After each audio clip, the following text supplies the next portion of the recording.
so excited to finally be able to talk with you about Don't Kiss the Princess. As many of you are aware, if you've been following any of my newsletters, the video newsletters, my narrator has struggled with her voice since she had COVID a couple of years ago. It really did a job on her, and her voice is now extra sensitive, which my heart just goes out to her and with anybody who struggles with long COVID and some of the repercussions that have come when you have it. But she was able to finish Whispers of Forever, and then without much of a break get started on Don't Kiss the Princess.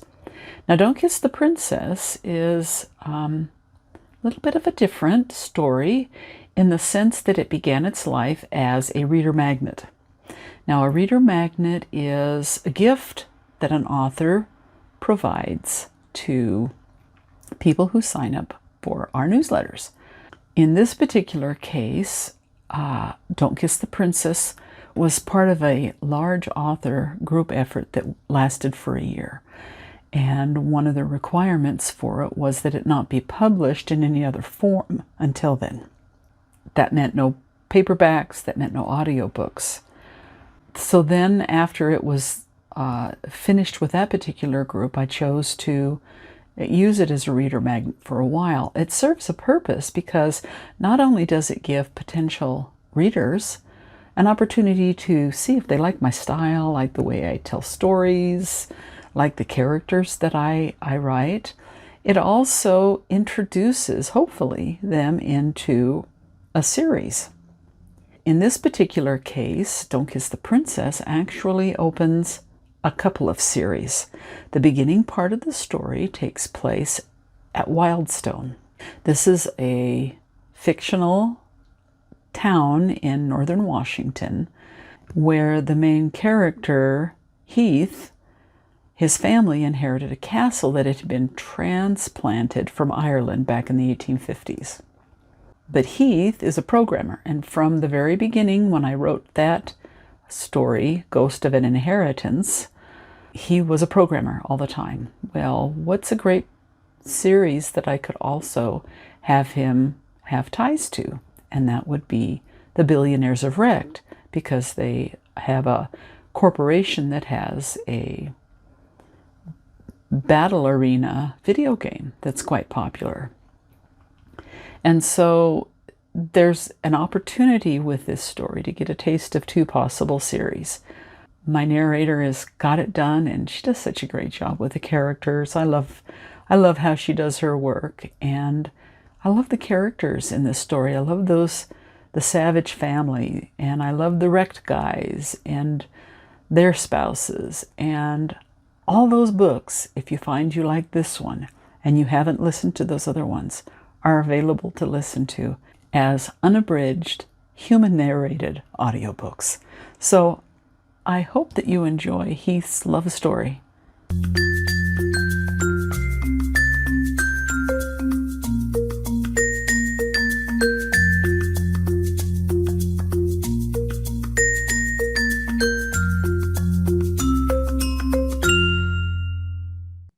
Don't Kiss the Princess by Donna K. Weaver. Narrated by Vicki Pierce. Chapter 1. Xavier Heath Savage, are you even listening to me? Hang on, Mom. I have to get this uploaded.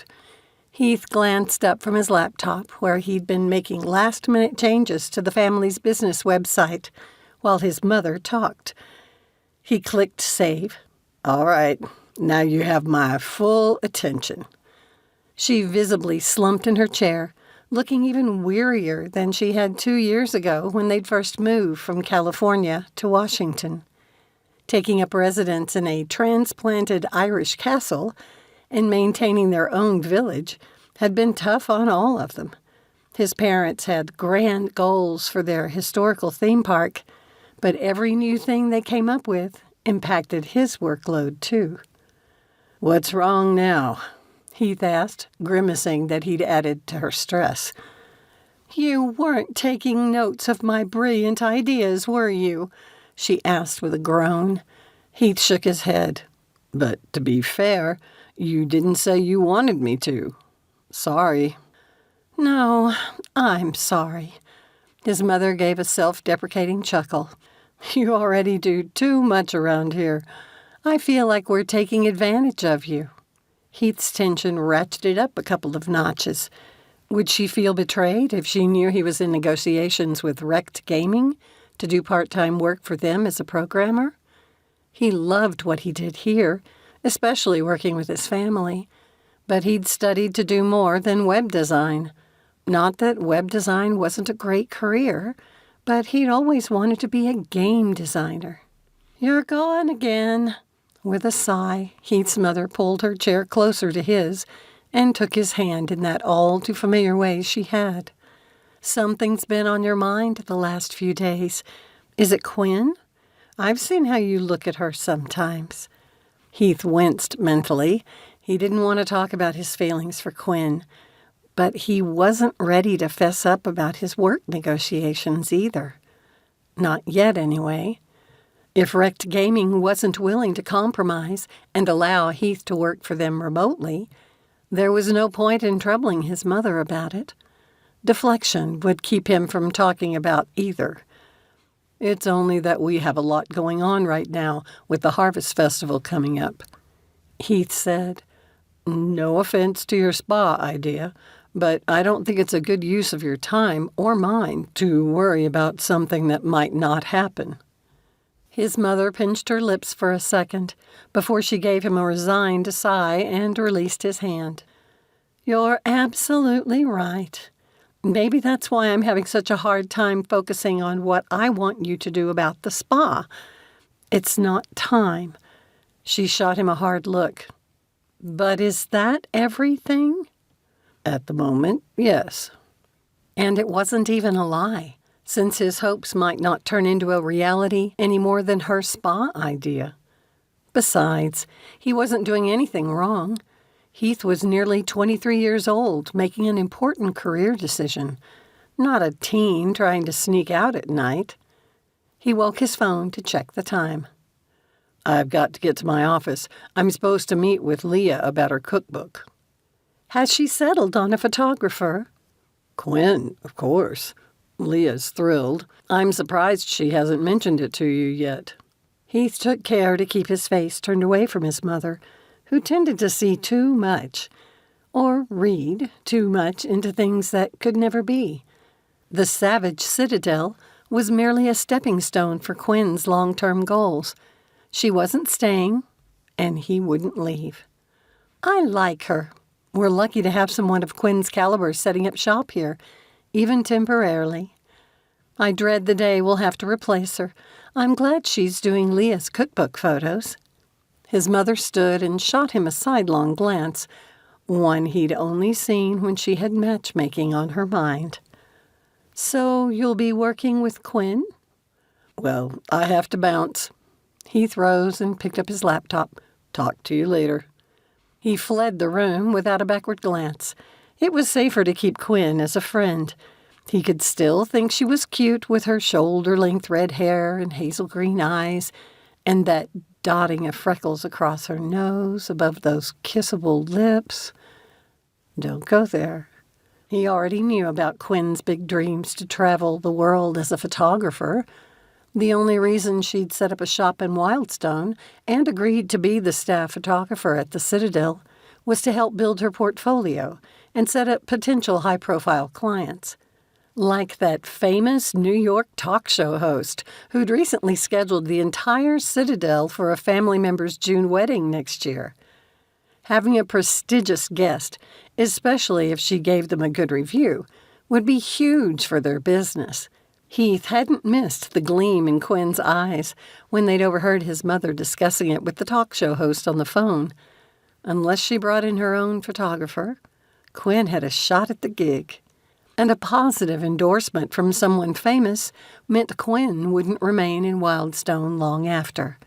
It'd be just the publicity an ambitious photographer would need to put her in the sights of other people who could afford to pay what she was worth. The last thing he needed was his mother playing matchmaker with a woman who would be a risk to date. Heath was already into Quinn too much as it was. He had enough stress in his life right now. Thanks, but no thanks. By the time Heath made it to his office, his twin sister, Leah, had already arrived. "You look tired," he said, slipping into his chair. "I was about to tell you the same thing." He yawned, and they both laughed. "I've never worked so hard or been so happy in my whole life." Leah's expression took on a dreaminess which meant she must be thinking about her husband. They'd been married a little over a year, and theirs had been the Citadel's first wedding. "There is certainly always something to do around here, that's for sure." His phone pinged with a text, and he glanced at it. It was from Wrecked Gaming. A spike of adrenaline stabbed him, and he spoke louder than he intended. "Hang on just a sec. I need to check this." "All right, Heath. You drive a hard bargain, but my partners have decided to give your proposal a try. I'm having our attorney prepare an agreement, which we'll send to you to review with your attorney. Make sure you have it notarized, and welcome to the team. Kane." For a second, Heath stared at the screen, numb. Then a myriad of emotions washed through him, ranging from excitement and vindication to insecurity. To be part of the Wrecked Gaming team was huge. Besides being one of his favorite video games to play, it was also one of the most popular online games in the world. After doing so well with esports, the company had recently branched out into other types of PC games set in the Wrecked world, including an app version of Wrecked for the phone. And Heath would be part of that creative team. His chest heaving, his body flushed, he glanced at his sister and found her watching him with a crease between her brows. "You look like you're about to burst with excitement. What's up?" "You can't tell Mom. Not yet. Or Dad. Because he'll tell her." Leah's hands went to her throat, her eyes wide. "You're not leaving here, are you?" "Of course not. But I've just been offered my dream job." His heart raced again just thinking about it. A flash of hurt crossed her face. "I thought working here was your dream job." "It is, but it's only part of my dream." He jumped to his feet, his mind already spinning with ideas about how to meet his obligations. "My new job is in game design." "Tell me," Leah demanded. He took the seat beside her and started in. "I think that should do it," Quinn said to the mother. "You have a wonderful family, and it's been an honor to shoot you." She winked, and the middle-aged couple chuckled. "I can't wait to see the results," the woman said. "I'll have some choices for you to consider in 2 or 3 weeks." Quinn arched a brow. "Do you have any questions?" "No, but would it be all right if I emailed you with any I might think of later?" the mother asked. "Absolutely. Thank you again for letting me be a part of your day. Enjoy the rest of your stay." Once the family had set off toward the village, Quinn quickly gathered her equipment and headed for the Citadel. It'd been a little difficult to transition from the large city of Seattle to the smaller destination location of Wildstone Historical Park, with both a village and a castle, but she'd come to love it here in northern Washington. She'd had jobs in the past where she'd liked her work, but didn't fit in with her coworkers. Or she fit in, but hated what she was doing. At Wildstone, she had the best of both worlds. And the Savages, who were her idea of a dream family, had welcomed her like one of their own. Her phone pinged. Since it could be her mother changing their plans for the weekend, Quinn paused at the castle entrance to check it. It was an email notification. Not recognizing the address, she almost deleted it as spam. Then she noticed the word Glenloria in the domain name. A knot formed in her gut, followed by a flash of anger. Why wouldn't he leave her alone? She stared at the screen so long it went dark. With a sour taste in her mouth, she opened the email. My dear Quinn, it was wrong of your mother to keep you from me after my father died. She had a responsibility to tell you about me then. Right. Grinding her teeth, Quinn stopped reading and closed the email app. She didn't need this distraction.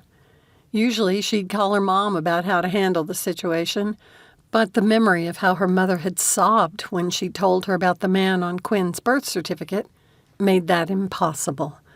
She would do everything in her power to keep her mother from being hurt again. Taking a deep breath, Quinn pushed thoughts of the email behind her. She entered the Citadel lobby. As she always did, she paused to take in the atmosphere. Quinn loved what the Savages had done with the transplanted Irish castle, maintaining the authenticity while bringing modern comforts to the place. When she finally got her big break and moved away, she would miss this place. Someday she meant to visit Ireland and shoot a ton of pictures of her mother's family home. But for now, Quinn had the privilege of stepping into this real bit of history almost every day. At the front desk, Heath's mother, one of the owners, helped a guest. When Quinn had first opened her shop in the village, Gabby had asked if she had any filmography experience because they wanted to create a video of the Citadel's history. It'd been the first time Quinn had worked with Heath. She waved to Gabby before turning to the right and heading toward the family wing of the castle. Shaped like a U, the public wings lay west and south, while the Savages had reserved the east wing for the extended family and business offices. Quinn passed the commercial kitchen and moved into the smaller and cozier family one. She inhaled deeply. Whatever you're cooking smells heavenly. Deb Montgomery grinned. Leah's come up with a new recipe she's having me try. She wants to see if I get the same results. The silver-haired woman always sounded as excited about her daughter-in-law's recipe as Leah was. I hope you're done with it by the time we're finished with our meeting, because I'd love to be included in the taste test group. See you. Quinn hurried down the hallway to Heath's domain. The first time he'd invited her into his inner sanctum, the sophistication and complexity of the Citadel's computer system had surprised her. It shouldn't have, considering he was a whiz at anything relating to computers. Not only did he do all their programming, but he built their PCs from scratch and would troubleshoot the broken ones. As Quinn approached his office door, the sound of Heath's intense voice made her hesitate. She didn't want to interrupt anything, so she peeked her head around the jamb to see who he was talking to. Leah was already there, leaning forward as she listened to her brother. Usually he had a laid-back but preoccupied sense about him, like he was thinking about something. Quinn had never seen his to-do list, but she was pretty sure he had one because he always carried a tablet with him and took notes about things people would say to him. She admired that he was a list keeper, too, but she had a feeling his would swamp hers. It made her feel like an underachiever. Though he kept his voice low enough that Quinn couldn't make out what he was saying, his body language radiated excitement. The absent-minded professor persona had disappeared. In his place sat a completely focused man. She'd always thought he was cute in a nerdy, horn-rimmed glasses kind of way. But now, wow, he was hot. What if this totally there, Heath Savage, turned this blazing intensity on her? The thought stole away her breath. Quinn took a step back and leaned against the wall next to the door. She would not crush over her boss's son. Like she hadn't been telling herself that for months. What had pulled Heath from his normal distracted manner? He was Mr. Cool-headed, after all. She'd never seen him get this excited about anything. Making some noise with her equipment so they'd know she'd arrived, Quinn stepped into the room. "So sorry I'm late." She slipped into the one remaining seat in Heath's office. The shoot took a little longer than I expected. They had 3 adorable children.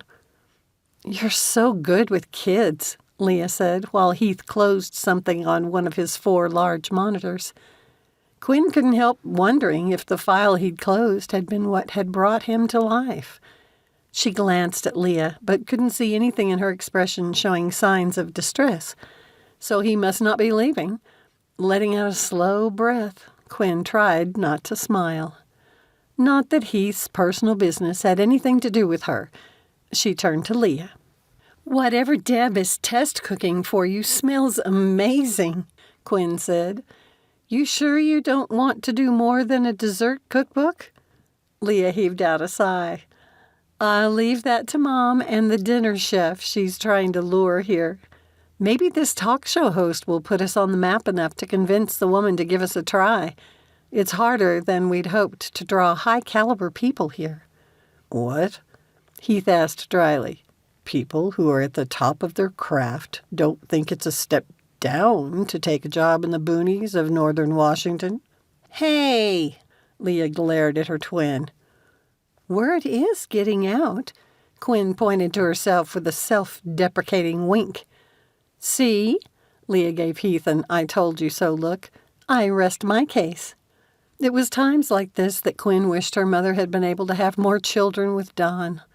Maybe her childhood wouldn't have been so lonely. Something she loved about the Savages was their large, fun family. A message appeared on one of Heath's monitors, making the sound of a fanfare. He turned to face his computer again. "Whoa." He enlarged the picture and glanced at his sister.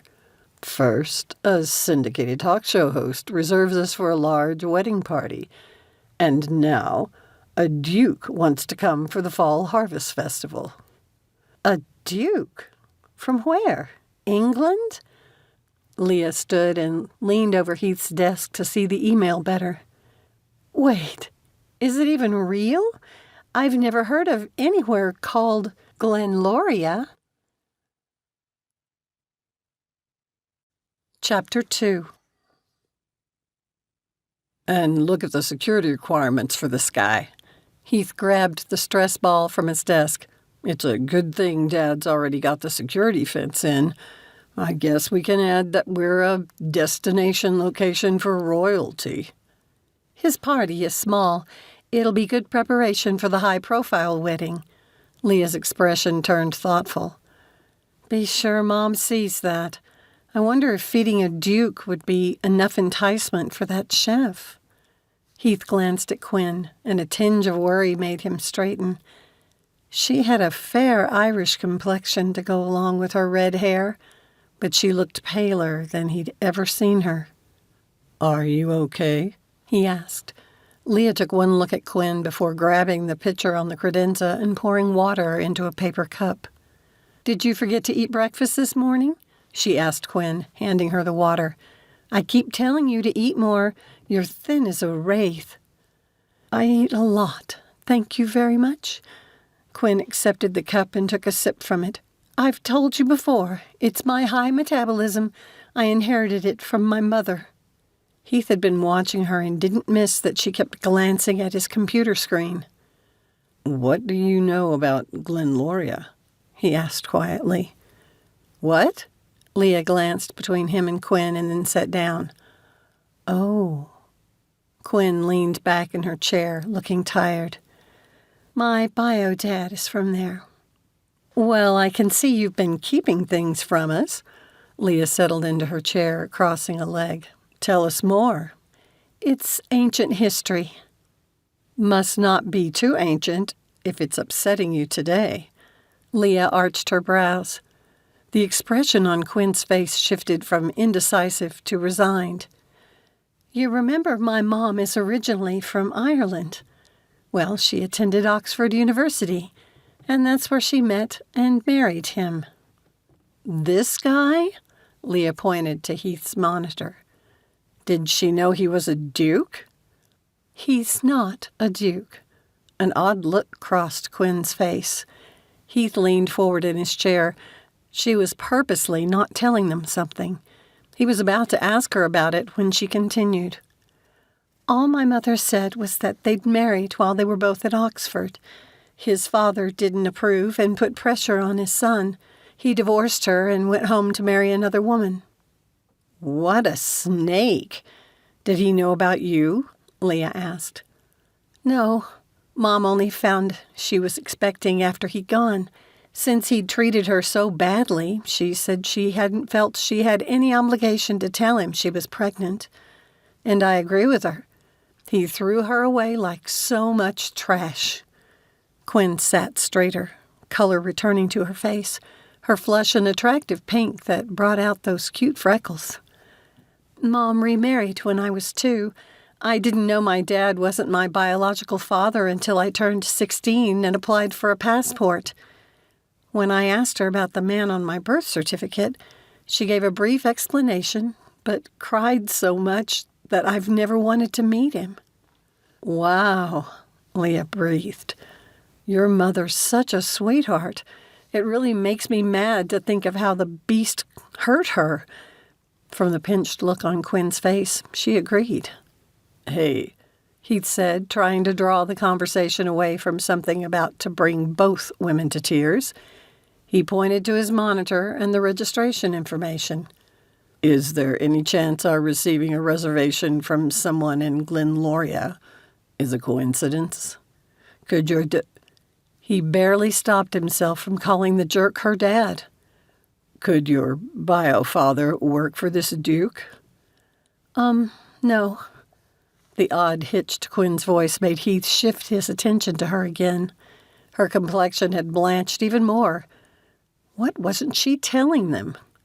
Leah must not have missed it because she asked, "Is he some kind of criminal?"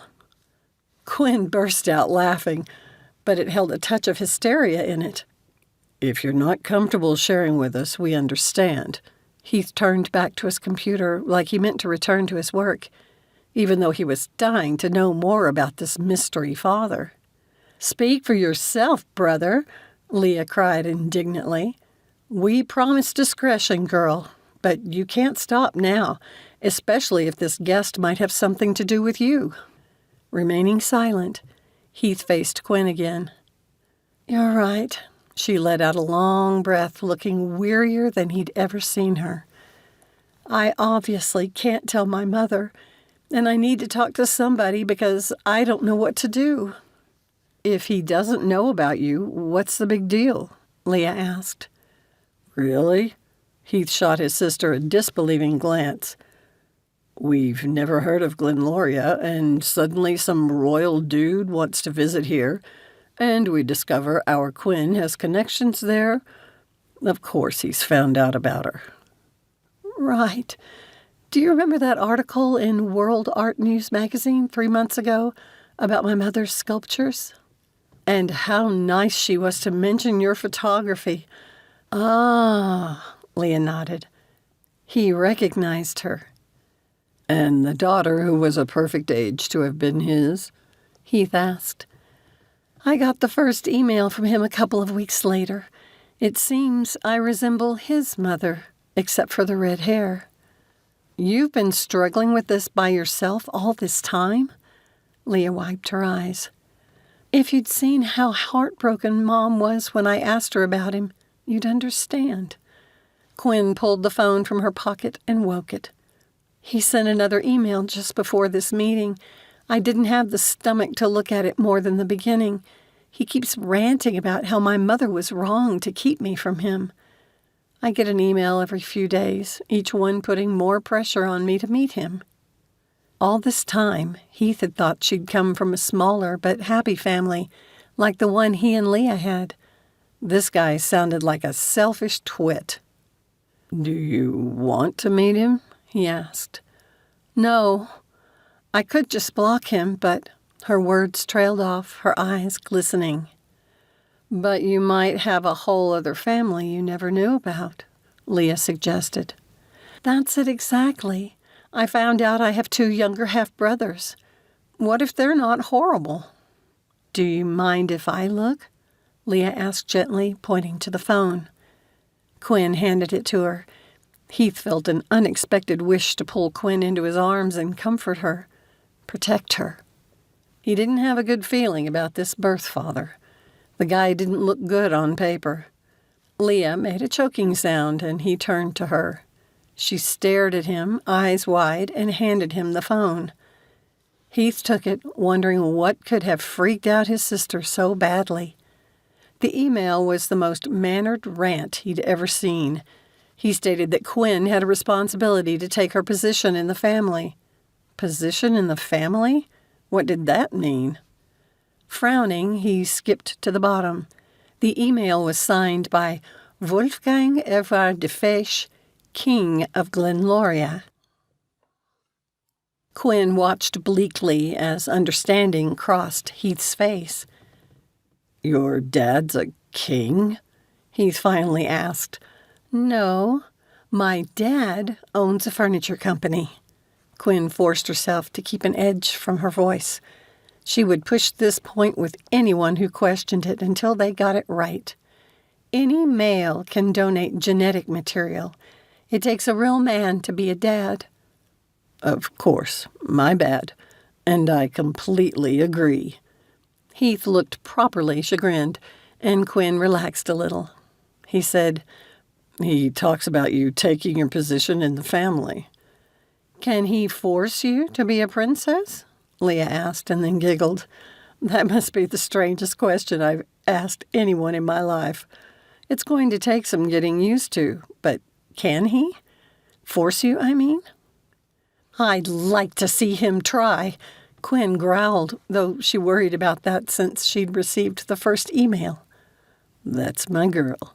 Heath smacked his desk with the palm of his hand. "You show that loser he can't treat you and your mother like that."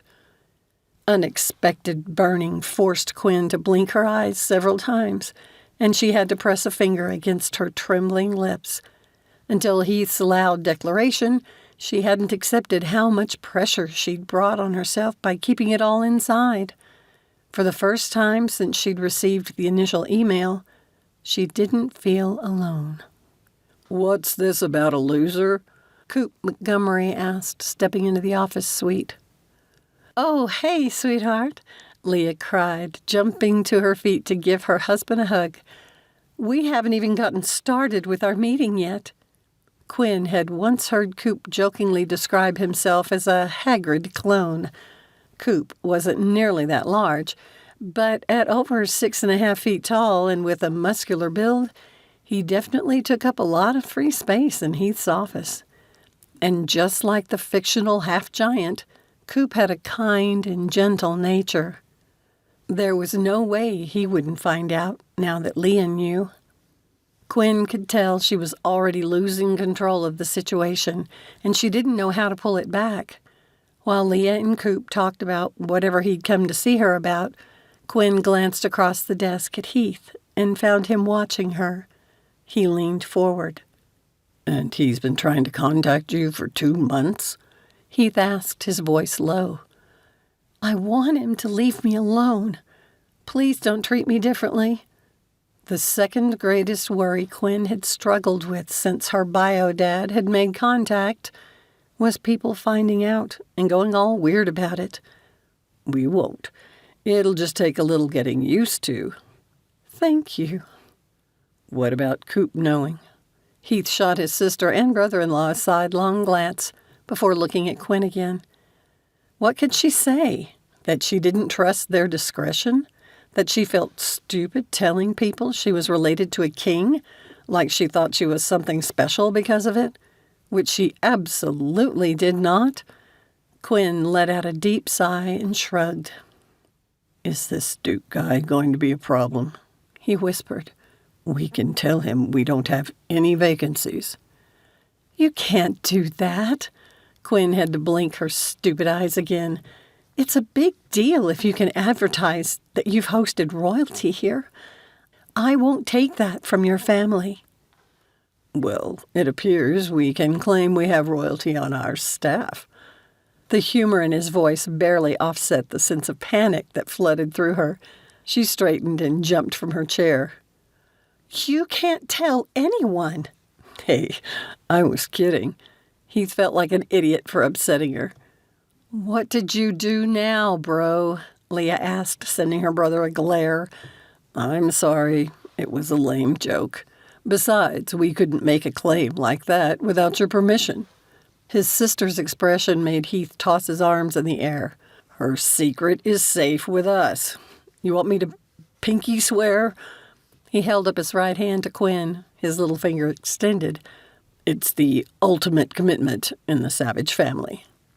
"Please sit down," Leah said comfortingly. "We're your friends. You can trust us." "Well, I don't know. That depends on what she's done." Coop crossed his arms, his expression stern except for the wink. "Have you broken the law or anything?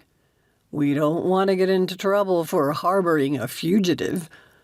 Their joking took the steam from Quinn's panic and made it seem manageable.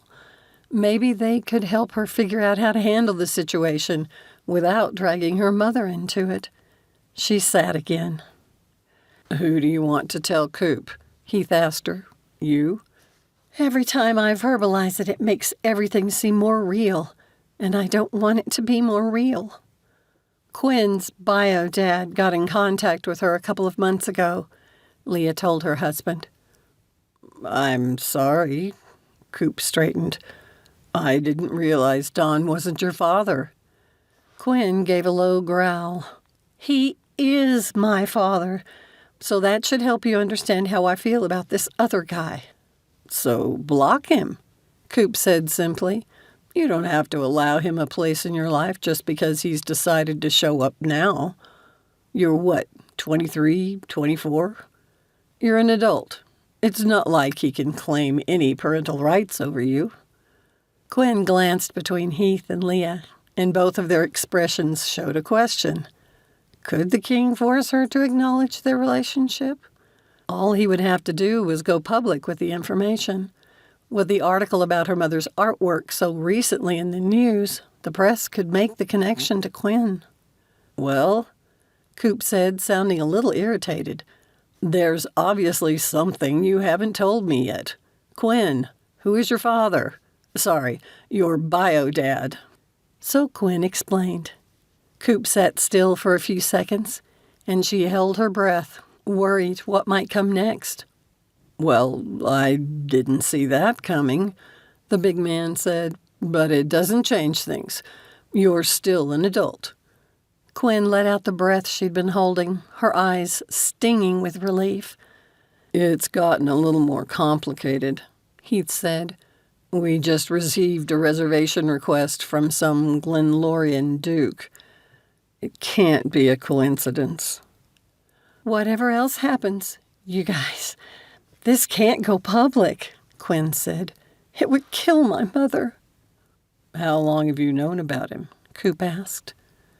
8 years. "I think we should accept this duke's reservation and see what his agenda is," Leah said. Heath let out a bark of laughter. "You're kidding, right?" "Wait, I think I know where Leah's going with this," Coop said. "Oh, yeah?"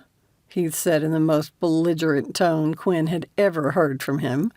The two men had been friends even before the Savage family had inherited the Citadel, and she hated to see them at odds with each other.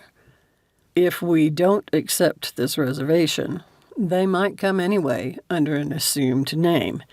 It'd be better to know who's here from Glenloria, wouldn't it?" Coop asked Quinn. "Good point," Quinn said and glanced at Heath. "Are you sure about this?" he asked softly. "Coop's right." Quinn straightened in her chair. "Whatever else happens, I can't have someone from Glenloria approaching my mother. I have to know who they are so I can protect her." "Well, we'll be here for you," Leah said emphatically. Both Coop and Heath nodded. "All right, then. But this really must remain between just the four of us." They all agreed to say nothing. So Quinn woke her tablet, where she kept her notes. "I appreciate your help. We should probably get on with the cookbook meeting, unless Coop has something else." "I'll take that as my invitation to leave." He kissed his wife and slipped from the room.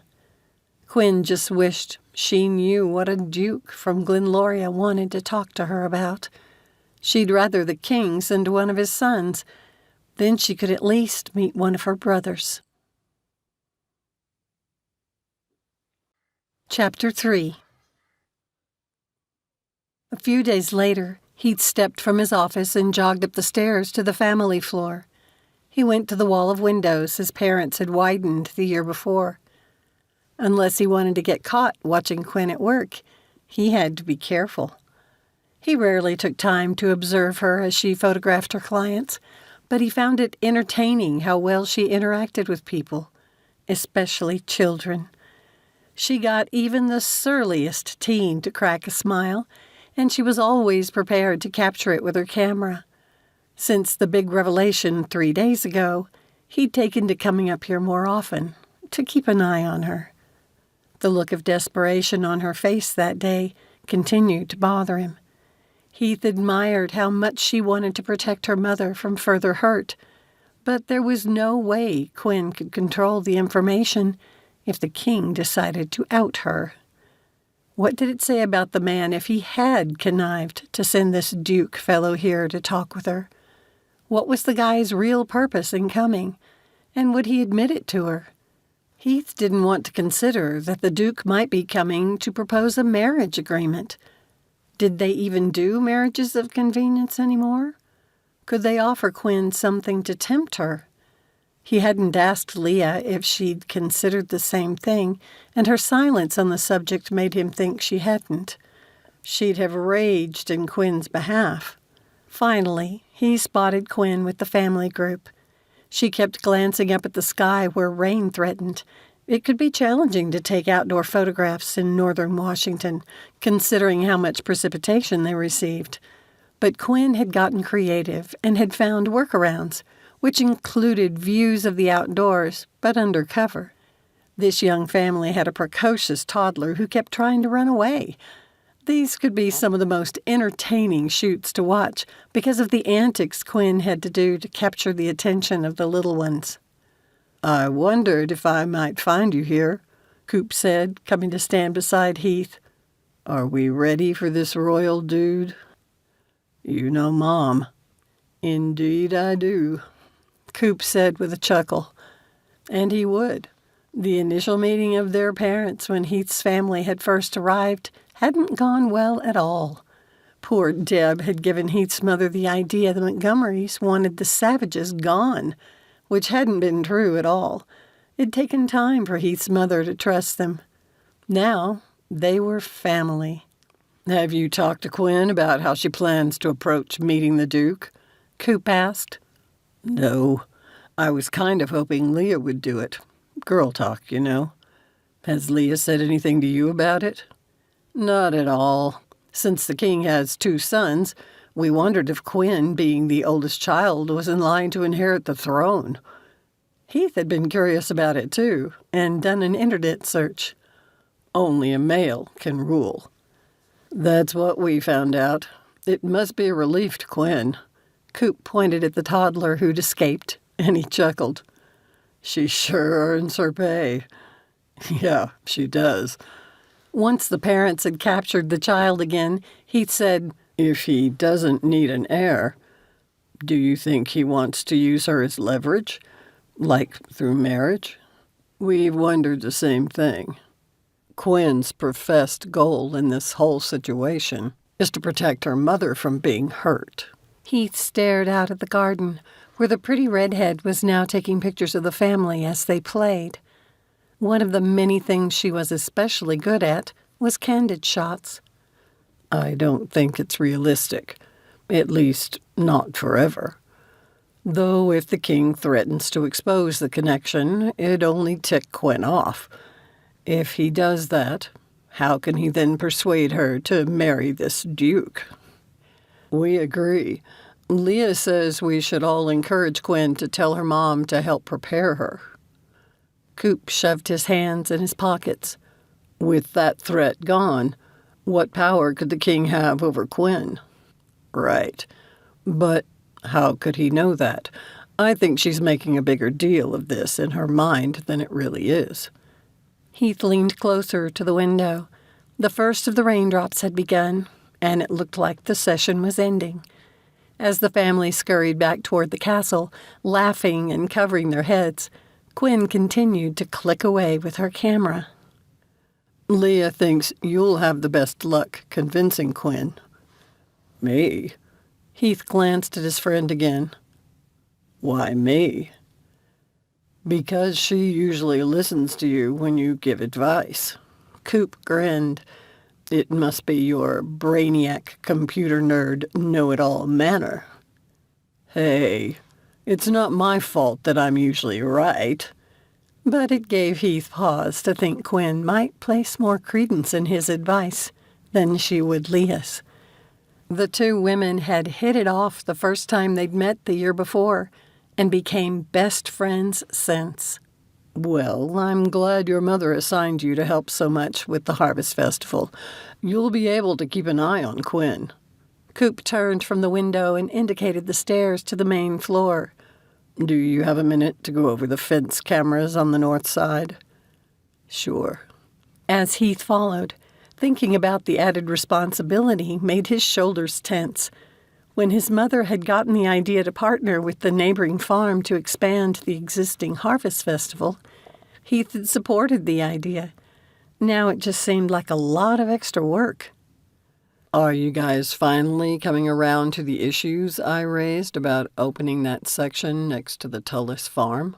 He asked as they clambered down the spiral staircase. I know, Coop grumbled. It didn't seem like such a big deal until suddenly we had foreign royalty register to attend. We'll make sure not to schedule future high-profile guests during activities like the festival. Heath shook his head. He wasn't sure his parents understood the contradictory nature of what they were trying to achieve with Wildstone. High-profile clients, as they'd taken to calling them, had security requirements that conflicted with the theme park nature of Wildstone Village. He hated the idea of closing off the Citadel to the public, but they'd have to do it when they had guests who required tight security anyway. They might have to resort to holding public days, like those old estates in England sometimes had. Maybe they could convince Princess Quinn to be a tour guide. Imagining her expression if he were to call her that had him chuckling as he entered his office. What are you laughing about? Coop asked, dropping into one of the office chairs. Still thinking about Quinn. Have you been doing that a lot lately? He scowled as he typed in his password. Haven't we all? Yeah, I guess. But Coop was watching him with an expression which reminded Heath ominously of his mother's matchmaker look. Heaven help them if Coop and Leah started trying to match Heath and Quinn. He'd only end up getting hurt. Rubbing her eyes, Quinn leaned back in her chair. One bad thing about doing family sessions was she had to review and edit all the pictures. She was going to have to break down and buy some computer glasses to spare her eyes from so many hours staring at her screen. She pulled her heavy sweater tighter around her and shuffled into the little kitchen. Quinn loved having a tiny apartment above her shop. She especially enjoyed the short and scenic commute to the castle. While she waited for the kettle to heat, she went to the window overlooking the street. With the sound of the rain on her roof and the cozy warmth of the kitchen, Quinn felt a sense of peace and comfort in this place that she'd never known before. In so many ways, it was like living a dream. A twinge of guilt made her shift uncomfortably. She'd enjoyed her growing up years in Seattle, even if she'd been a little lonely. Her introverted parents had preferred quiet and solitude, which extroverted Quinn had struggled with. It was something she loved about the Savage family and the Citadel. There was always something going on. The lifestyle here fit Quinn better. When it came time to leave, she wanted to bring that balance with her. Her phone vibrated, and she retrieved it. Heath. Quinn's stomach knotted. It was endearing how he, Leah, and Coop had rallied to support her, but hearing from them so often to see how she was doing didn't help keep her from stressing out. Dang, and she'd been having such a cozy and relaxing evening. She read the text. Coop reminded me that we're partnered tomorrow for the first day of the Harvest Festival. Is there anything you'd need me to bring? Quinn's shoulders relaxed, and she returned to the stove to make herself a cup of tea. She brought it with her to the single recliner her tiny living room could hold and settled in. After taking a few slow sips, she finally pulled out her phone again. "Just your brilliant self. You're the one who knows how everything should be working." His reply was almost immediate, which made her feel a little guilty for having taken so long to answer his text. "And you're the one who's so good with the people." "Give me a break, Heath. I've seen you with your guests. You treat them just like you do your family, except when you yell at the twins." Quinn grinned, thinking of the boisterous preteens who were the only identical twins in the family of twins. On one occasion, when her mother had visited and met the Savage family, she'd commented later that she wished she could bottle some of the energy of the younger children. "I'm embarrassed you caught me at that. I hope no guests were around. Those two just cause so much havoc sometimes.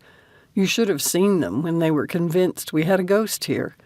The pranks they pulled trying to capture it drove everyone crazy. It was a nightmare." Laughing aloud, she decided she'd have to ask Leah what Joel and Eli had done. It surprised Quinn the twins would continue to do something that risked irritating their dad, Roger. They weren't bad kids. They must have been convinced they really had a ghost. Too funny. How long ago was that? "When we first got here. Everything was new, and we were still figuring it all out. Our parents were freaking out about everything." "Oh, like your mother is now?" Quinn felt bad after she'd sent the text and immediately followed with another saying she was just kidding. Gabby Savage was a wonderful woman, but she was also a perfectionist. The family had lucked out that she'd made friends with the village massage therapist. Dee Dee Alexander had managed to talk Gabby off the metaphorical cliff on many occasions. "But seriously, how is your mom coping with getting ready for a royal guest?" Heath didn't reply right away, and Quinn wondered if she'd offended him with her earlier comment about his mother. Now she felt doubly bad. "She's been to see Dee Dee twice this week already. I'm hoping once we've had more of these high-profile guests, my mom will relax a little. She didn't used to be so high maintenance, but it's different when you're trying to do something this big." Quinn understood that. Her mother had tried to pretend it didn't bother her that she hadn't been able to make a name for herself outside of the Pacific Northwest. But, like a true creative, her self-esteem was tied to the work she did. When people rejected that, it was hard not to think they were also rejecting her. The article about her mom's art had made an enormous difference in her business. She'd already established a local name. Now she was international. "I hope you're right. I love what your family has done with this place, and I'm rooting for it to be a success." "Thank you. We appreciate it. You're helping us, too. The photos you're doing for our website have gotten so many hits. There's another project I need to work on, so I'd best get to it, especially since I'll be tied up with the festival for the next couple of days. See you tomorrow." "Bye." Quinn returned the phone to her pocket and leaned her head back in the chair. Tomorrow, the Duke would arrive. Chapter 4. Bleary-eyed, Heath joined the family for breakfast the next morning. He'd spent the rest of the afternoon finishing up with Citadel business and had then worked late into the evening on stuff for Wrecked Gaming. It'd been a bit of a challenge to get the agreement to a lawyer friend without Heath's parents knowing, but the guy had gotten it back to him with no concerns.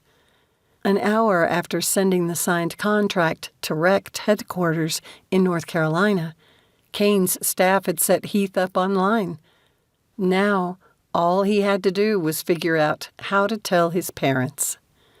I'm really excited about the Harvest Festival. Aren't you, Heath? Leah asked from across the table. It'll be good for you to be outside more instead of always sitting in front of a computer. We want to be here for the festival, 12-year-old Joel grumbled. I wish we didn't have to go to school. Yeah, his twin Eli agreed. You said you were going to start a school in the village. The bus ride takes forever. Why can't we be homeschooled like Coop was? Their parents exchanged glances, but before either of them spoke, Coop's mother, Deb, did. Yes, I homeschooled Coop, but it was a different situation then. He was a self-starter, but when he got to high school, I couldn't provide him with what he needed. We didn't want him to get behind in his studies because we didn't have science labs or people who were excellent at higher math. By the time your parents have everything in place to create a charter school for our area, you'll be needing all those things we can't provide. Deb gave them a shrewd look. You could make better use of your time on the bus, you know. Get your homework done there, and your time here would be school-free, except for anything you need a computer for, of course. But that's in your hands. Thank you for that, Mom said. Everything she said is true, and since the festival doesn't start until noon each day, you'll only be missing a few hours of it. Thinking back on his text conversation with Quinn the day before, Heath watched his mother for signs of stress. The shadows under her eyes showed she'd had a rough night, probably thinking of all the things she needed to do, and she kept rubbing her temples. That could be a stress headache, or it could be a not enough sleep headache. It made Heath wonder if he had dark circles under his eyes, because he hadn't gotten enough sleep last night either. What time is Quinn coming over? Dad asked. She has a family session this morning, but she said she'd finish with them here at the Citadel anyway. Heath checked the weather forecast again. It looks like we'll have clear skies today, and the storm that's on its way won't come in until later tomorrow night. I need you to give a good security evaluation, his dad said. The cameras on the south fence are in place. I know there are gaps on the north side, but that's a long way for people to wander. The festival will teach us a lot for future events. Heath had wondered sometimes if he should have studied cybersecurity too. He'd have to ask Kane's wife, Sona, about it because that's what she did for Wrecked Gaming. The Savages' biggest concern was how far their Harvest Festival guests would try to wander onto the grounds. The road made a clear divide, and they'd put up barriers to discourage people from going beyond them. But opening the gates seemed like an invitation to explore, and if they visited the shops in Wildstone or bought treats from Leah's dessert shop, that should be a good thing. Unless someone was up to mischief. Technically, the same could be said of any other guests, whether to the village or the castle, since anyone could purchase a ticket to visit Wildstone. Well, I have some work to get done before the festival crowds arrive. Heath rose. You'd best take one of my breakfast burritos, Deb said, lifting a plate toward him. With a busy day ahead, you'll need more than coffee. Good idea. He grabbed a napkin and used it to pick up the food. He had a little fridge and a small microwave in his office. He spent the next few hours working on Citadel things, including checking up on his programs for the Harvest Festival. He hoped none of the cameras went down during the event. It'd been his biggest concern even before the Duke had registered. Thank heavens the festival was only 2 days long. Heath had checked the news for any mention of a foreign dignitary visiting Washington State, but had seen none. It surprised him because he thought the guy would have arranged some meetings with local officials. Didn't they look at trade things, like import and export? It seemed like a lost opportunity for a legit visit, if it were for business. His stomach growled, and he rose from his desk. After putting the breakfast burrito in the microwave to heat, he stepped into the hallway and went to the windows. He'd have a better view upstairs, but this would do for now. He glimpsed Quinn. It seemed she had a family with some teens today. He hoped they were cooperative. She'd surprised him when she'd mentioned to his mother that she had a couple of sessions before the festival began. Of course, Quinn could have scheduled them on purpose to evade the Duke. It'd make for an exhausting day, but he thought it a smart avoidance strategy. The beeping of the microwave pulled Heath back into his office. He had a few more things he wanted to accomplish before he had to go out to oversee the public and watch out for Quinn. Most of the family would be hovering nearby where possible in case she needed any of them. He was just thinking about getting a second breakfast around 11 when he got a text from Leah. Turns out our guest's father is the Duke. Duke Lett just checked in. He's a Viscount and has already asked to hire our staff photographer to accompany him while he's here. Dukelet. Chuckling to himself, Heath typed in a response. How would he ever not think of the man as a dukelet? Did you inform him the staff photographer is already booked for the event? Yep, and he said he would be more than happy to make it worth our while for us to get someone else. Subtle, anyone? Heath leaned back in his chair. The nerve of the guy. Talk about entitlement issues. What did you tell him?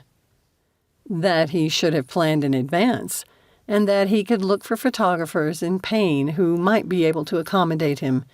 He wasn't pleased. Does Mom know? No, but he did ask if he could speak with the owner. Sigh. Their mother was so worried about this guy and whether he'd post a positive review of the Citadel that she'd end up assigning Quinn to him for his entire stay. Are we going to let him get away with it? The only way to protect Quinn from him is to tell Mom the whole story. We need to tell Quinn so she can decide. Heath could imagine his sister rolling her eyes. You know what she's going to say. Quinn will sacrifice herself to help us. That's just the way she is. Gotta run. He stared at his screen even after it went dark. Whatever else happened, he wouldn't let Quinn get stuck spending time alone with the dukelet. The term made Heath smile again. Well, his parents had assigned him to work with her during the Harvest Festival, and he was going to stick by her like glue. Quinn stared at the text message from Leah. She'd sent it as a warning. Could the man be any more obvious about why he'd come? Knowing he was the son of the Duke was a little less intimidating, but the obvious attempt to match them up unsettled her. She considered replying to the king's email to chew him out, but that might play right into his hands. She hated games. The adage about the best defense came to mind, but how? Even though Quinn had been tempted to get online and do some research on this Viscount, she'd decided against it. Spending time on someone associated with the king didn't feel right, like she was surrendering just a bit to what he wanted. Now that she knew the Viscount had asked specifically for her, Quinn was second-guessing the decision. What were those two up to? She almost wished the shoot with the uncooperative teenagers would go longer, but the kids were obviously done, so there really wasn't much point in suggesting other locations. After giving the parents Quinn's business card, she put away her equipment. She was about to check the time on her phone when it pinged with a text message from Heath. Want to grab a bite to eat in a secret place before the madness begins? A secret place? Did the castle have some hidden passages or rooms? Intrigued, Quinn sent a quick reply. Secret sounds fabulous. Where should I meet you? The gatehouse. Be there in 5. Her curiosity brimming, Quinn lifted her heavy bag and flung it over one shoulder before heading out of the Citadel gardens.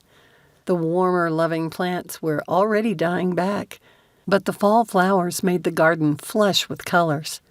Tentatively, she eased in the back door to the castle's main lobby, where people milled around. Now that she needed to know what the Viscount looked like, she felt especially stupid for not having checked on him online. She got Leah's attention through the glass of the dessert cafe. Her friend seemed to understand, because she pointed toward the west wing where the guest rooms were located. Quinn hurried, while trying not to look like she was hurrying, through the lobby and out the front door. Across the wide expanse of lawns sat the 2 turrets of the gatehouse. It served as a fun entry to the castle grounds, with the bridge room connecting it and making an archway for guests to walk through. The gatehouse wasn't being used, and Quinn thought the place was empty.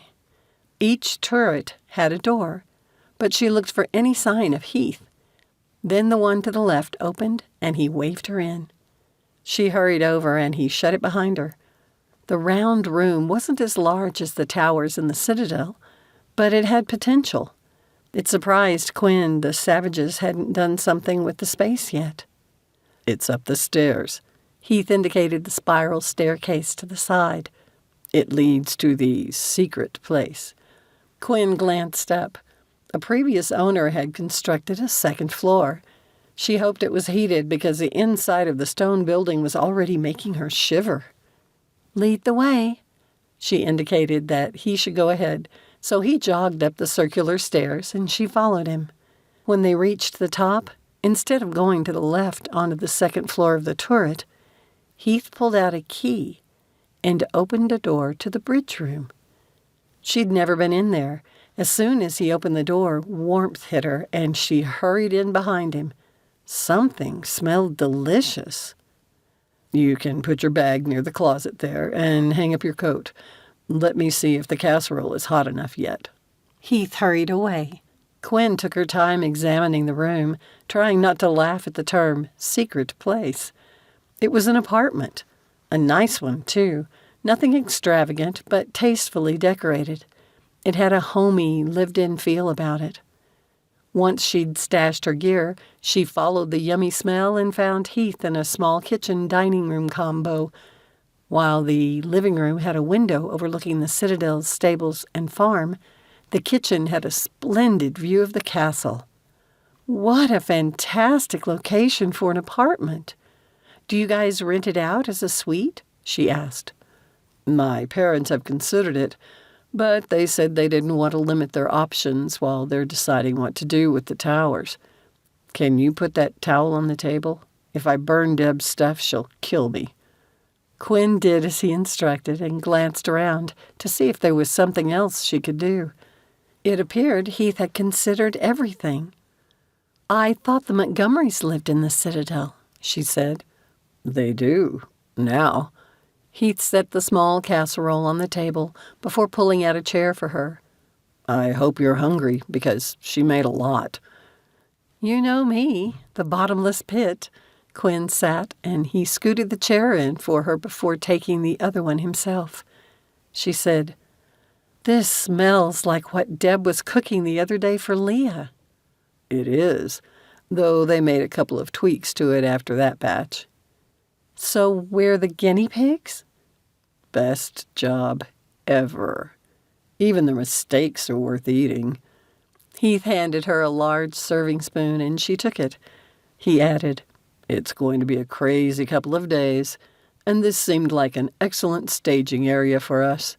The apartment has internet, and you can leave your stuff here if you don't want to run back and forth to the village." "That's a good plan. Thanks for thinking about it." She handed him the spoon. "How long did the Montgomerys live here?" "A little over a year. Once Coop and Leah got married, the whole family moved back to the Citadel. They lived there when our cousin was still alive." Heath didn't quite look at her. "I'm guessing Leah texted you about the Dukelet being here?" "You guys crack me up with that name. You'd better not make me forget and call him that. But yes, Leah did text me. Maybe I should call him Lord Obvious." Quinn took a bite of the casserole and gave a little moan at the savory flavors. "I totally want this recipe. Will they include stuff like this in the cookbook, or will they be offering it on the Citadel's menu?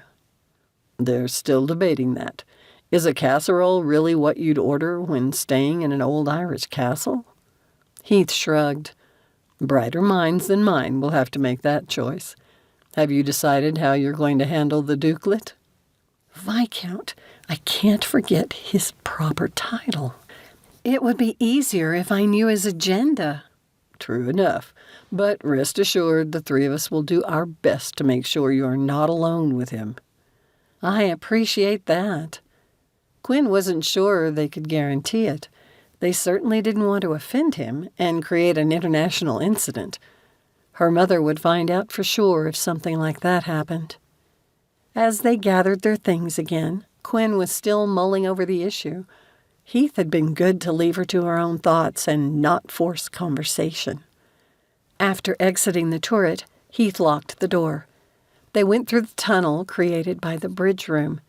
As they turned the corner to head to the stables, Quinn nearly plowed into a cashmere overcoat.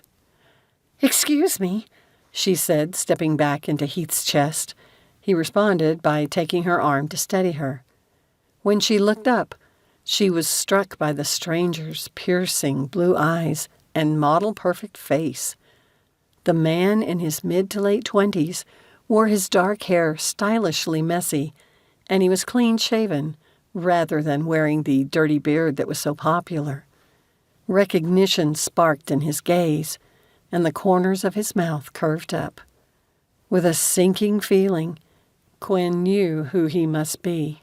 She pressed closer to Heath. "How fortuitous." The Viscount spoke with a polished English accent and glanced at one of the two men who stood behind him. One came forward. "Your Royal Highness," the man said, his English accent harder to understand, "may I introduce you to Viscount Victor von Essenberg of Glenloria?" Before she could say anything, the Viscount gave a deep and formal bow. When he straightened, he took her free hand and brought it to his lips. "But you must call me Victor." Irritation pulled Quinn from her surprise, and she frowned. "First of all, don't call me Your Highness. Ever." She didn't like the assessing way the Viscount was looking at her, even if he seemed to like what he saw. Somehow, she had to dissuade the man. "My name is Quinn O'Brien, and this is my fiancé, Heath Savage." Chapter 5. Heath barely managed not to twitch when Quinn made the declaration. His shock helped him keep his cool when the dukelet's eyes widened. "My lord." Heath had done some quick research on how to deal with royals, and he bowed, though he kept his eyes on the man. "It's a pleasure to welcome you to my home. My family hopes you will enjoy your stay." "I expect it will be a pleasurable experience." The man spoke the words smoothly, but a crease had appeared between his brows, along with a slight narrowing of his eyes. "I have spoken with Mrs. Savage, whom I assume is your mother, and she assured me I could hire the services of your staff photographer." The dukelet said the words to Heath, but his gaze had landed on Quinn. "My lord," she said, pressing even closer to Heath, "you're fortunate that because of the festival, I don't already have a full schedule, and that Mrs. Savage will let me share some of her time with you." "And I am most grateful." The guy bowed his head in acknowledgement. Heath didn't miss the glint of a challenge in his eyes. Did it have something to do with finding out Quinn was engaged, or something else? "For now," Heath said, "we have responsibilities with the opening of the carnival." "I expect we'll see you again in a little while." Quinn handed one bodyguard her business card. "Since today is crazy, I suggest you email me with where to send the photos. It was nice to meet you, my lord." "Victor, please." The Dukelet's sultry voice made Heath want to punch the guy, and when he held out his hand like he meant to take hers again, Heath couldn't help but place himself between them. Later, Heath took her hand and they hurried away. "I'm so sorry about that," Quinn finally said when they were far enough that no one should overhear. "I never knew your feelings ran so deeply," Heath teased and then laughed at her expression. The part of him that had dreamed about her as more than a friend wished she didn't look so chagrined. He said, "I'm not sure how we're going to explain this to my mother, especially since she doesn't know why that guy's really here." Quinn groaned. "I've made a mess of this. I didn't even think about your family. As soon as he looked at me, I knew I had to make it clear to him that I'm not available." They'd reached the line where visitors from Wildstone and the Citadel were gathering. Heath turned to face her. "Did you see the look on his face? Because he's not accepting this without a fight." "Yes, I saw. I just wish I understood why it'd be important for him to marry a total stranger. Because there's no doubt in my mind that's what's on his mind." Quinn glanced at Heath, her expression worried. What's in it for him? The need to protect her surged inside Heath again. He experienced it a few times over the course of their friendship, but nothing like this. And not at all like this sense of losing himself in those beautiful hazel green eyes. His gaze dropped to her pink mouth, making his pulse quicken. Not for the first time, he wondered what it would feel like to kiss her. He looked up to her eyes. They'd grown hooded, and her lips parted almost as though in invitation. Was she feeling this too? The little voice that'd been keeping him from asking her out urged him to back off. He'd only get hurt. Heath glanced to the side and noticed the cashmere coat and found the Dukelet surreptitiously watching them. Dang. It probably looked like Heath had been about to kiss Quinn, and he turned away. He faced her again. "Heath?" she asked, sounding confused. He did the only thing he could. He kissed her. It was only supposed to be a peck, but as soon as their mouths touched, everything changed. His senses turned hyper-aware, the pleasant floral fragrance she liked enhancing the sweetness of her lips. She tasted like the strawberries they'd had for dessert. He pulled her closer. Quinn seemed to melt against him. Sliding her hand up to cup his jaw, he deepened the kiss. "Heath?" Coop's voice called with a note of censure which brought Heath back to himself. They broke apart. Good grief. What had Heath done? Quinn met his gaze, wide-eyed, her cheeks flushed, which brought out the freckles on her nose. He gave it a quick peck and muttered, "It was for the Dukelet." Before she could look for the guy, Heath turned her toward the approaching Coop and Leah.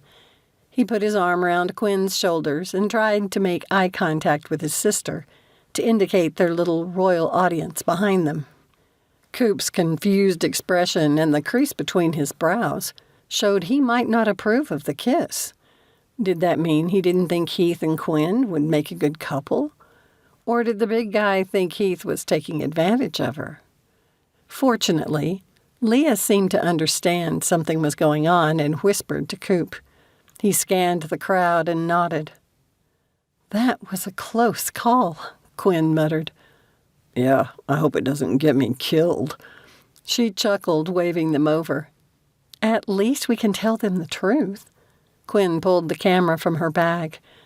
"But heaven help me if we have to kiss again." "Yeah."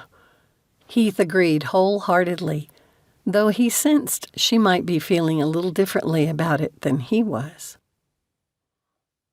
Quinn's hands trembled as she pulled a lens from the bag.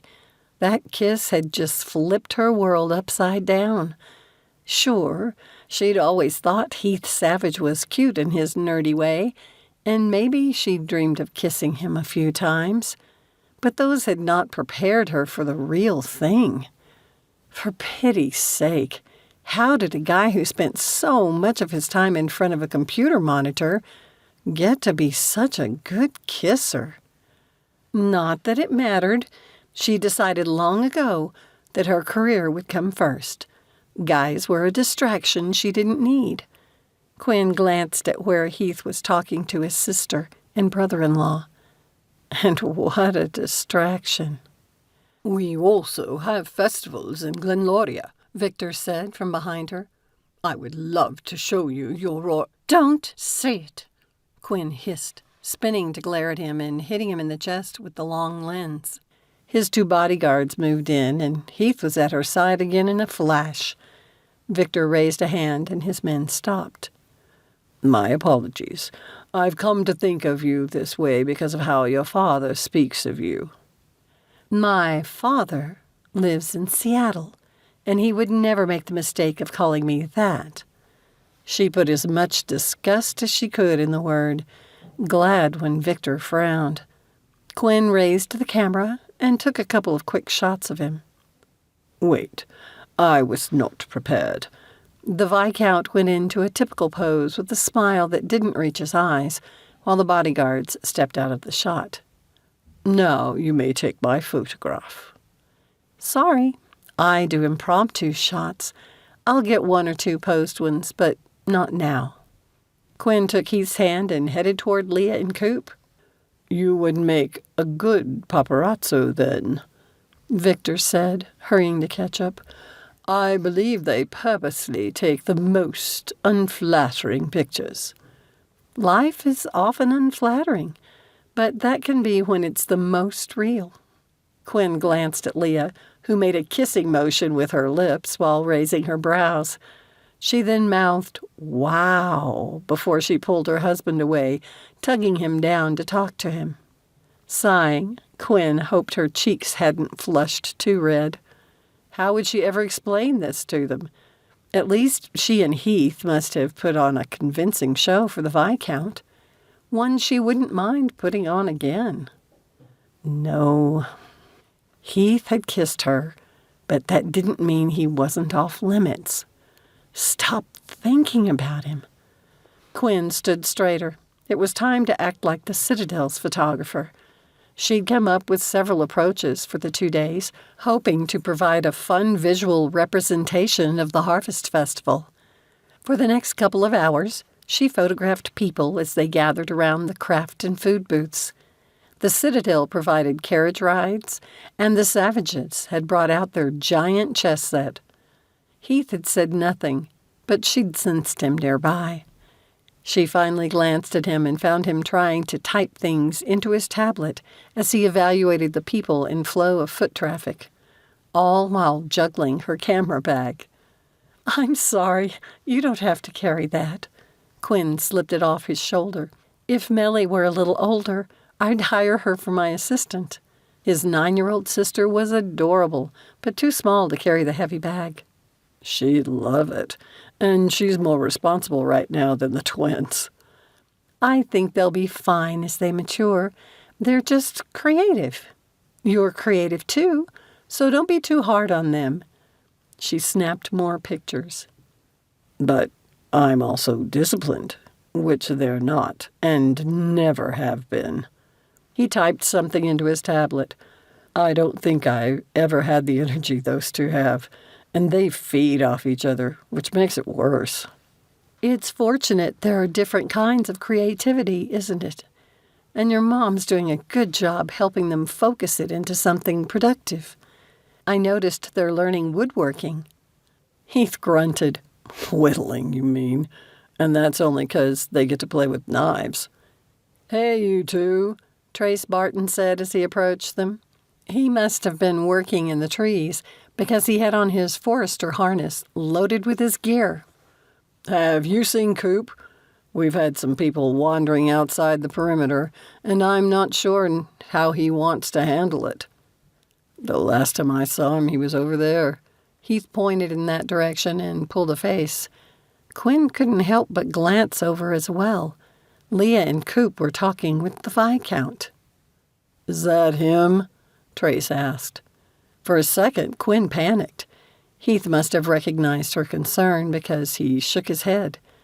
Trace didn't know her secret. The royal guest? Heath asked. That's him, and his 2 bodyguards. They sure hover a lot, Quinn said, thinking about how he jumped in when she'd bumped the Viscount with her camera. If Victor's guards have to be so protective, it makes me wonder how well received the royal family is in Glenloria. I think I'll go meet him. Trace strode away, maneuvering through the crowd. Heath glanced around, looking unsure, like he didn't want to be overheard. I hope I wasn't out of line, kissing you. He slid his glasses up his nose, but I saw the dukelet, and it just seemed like the right thing to do. I wasn't trying to take advantage of the situation. I'm sure you weren't. Quinn pushed away the unexpected disappointment his words brought. Had she taken advantage of him by kissing him back? They were friends. Only friends. And they'd always been able to talk about anything. She decided to be upfront and honest about it. You do it really well. Quinn forced a teasing look on her face and glanced at him. Did you get a lot of practice in college? Surprisingly, he flushed and wouldn't meet her gaze. You know I did online schooling. High school, then? I'm sure you had a girlfriend in high school. Well, yeah. You're not my first kiss. He scowled at her, but then glanced away again and mumbled something which sounded like, but you're the best. You too. Quinn muttered and then said louder, I guess I should get some more shots of Victor. Will you let him pose for you? She grinned. Yes, I'm not trying to play a mean paparazzo. Of course not. You're too nice. Heath offered her his elbow, and she accepted it. Quinn didn't want to think about how nice it felt to be strolling with him like this. They'd walked together many times, and she'd even taken his arm occasionally. Why would the simple act of calling him her fiancé make him even more attractive? And that kiss. No, that train of thought led nowhere. She might care for him as more than a friend, but it can only ever be a short-term romance. And she didn't want to jeopardize their friendship. Quinn had a lot of acquaintances, but only a few close friends. She couldn't risk the few she had, could she? When she shifted her bag for the 3rd time, Heath took it from her again. Thanks, she said, and he shrugged. The crowd made it necessary to stay close together. The proximity had Quinn or Heath's arms bumping repeatedly, and every time it happened, a tingle of attraction ran up her arm. What had she been thinking to claim him as her fiancé? Chapter 6. By the time the sun finally set, Heath's feet hurt. He had thought he walked around the castle and the grounds enough that, with his weightlifting routine, he was fit. Apparently not. He was exhausted and still had a good 3 hours of work yet to do for Wrecked Gaming. You have enough pictures for today, including the dukelet? He asked Quinn as she packed her gear. Yes, I'm glad I saved Farmer Tullis's corn maze for tomorrow. Victor's excited to see it. Well, I'm starving. That corn dog at 4 wasn't nearly filling enough. His stomach growled to back up his claim. You poor thing. You're spoiled by Deb's cooking. True enough. Heath watched as the last of the guests who had entered via the farmer's entrance went back through the gate. His biggest concern about the security was the people Trace had mentioned earlier. What are you frowning about? Quinn asked. After Heath explained, she nodded. I overheard your dad and Coop talking about the possibility of needing to bring in additional security. I hope you make enough from the fees to pay for the expense. Isn't that always the key when running a business? He asked. Don't I know it? Quinn heaved out a sigh. By the time I figure in the number of hours I put into editing photos for my clients, my hourly wage is a lot lower than most people think. That's because you're a perfectionist. That's true enough. And speaking of editing, I have a lot of it to do. She yawned. You going to leave your gear in the bridge apartment? Heath asked, not wanting their time together to end yet.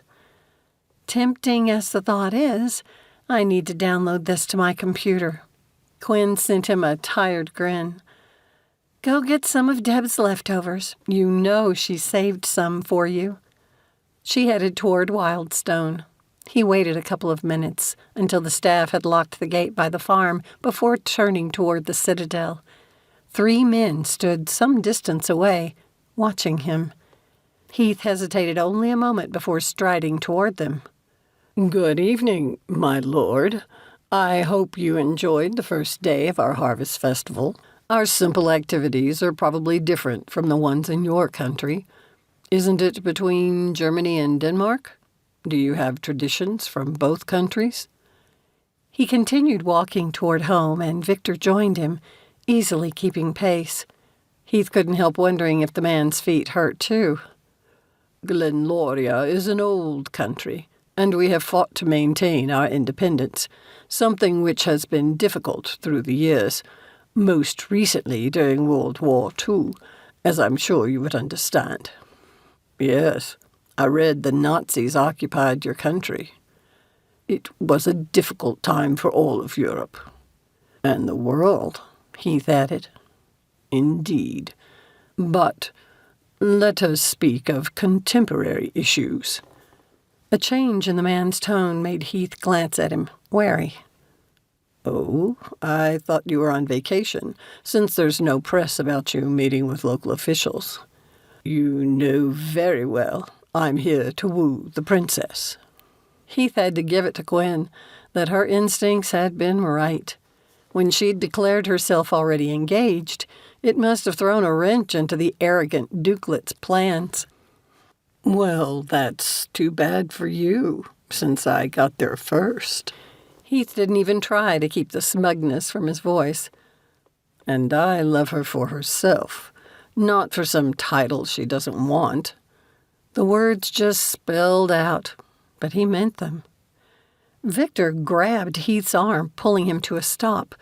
With narrowed eyes, Heath looked at the man's hand and then met his gaze and held it. The 2 bodyguards shifted, but the dukelet shook his head and dropped his hand. You cannot offer her what I can, he said. Heath almost wished Quinn were there, while he took a couple of seconds to calm his thoughts enough to speak without raising his voice. He turned on the recorder he'd programmed on his phone, in case she'd want to hear this.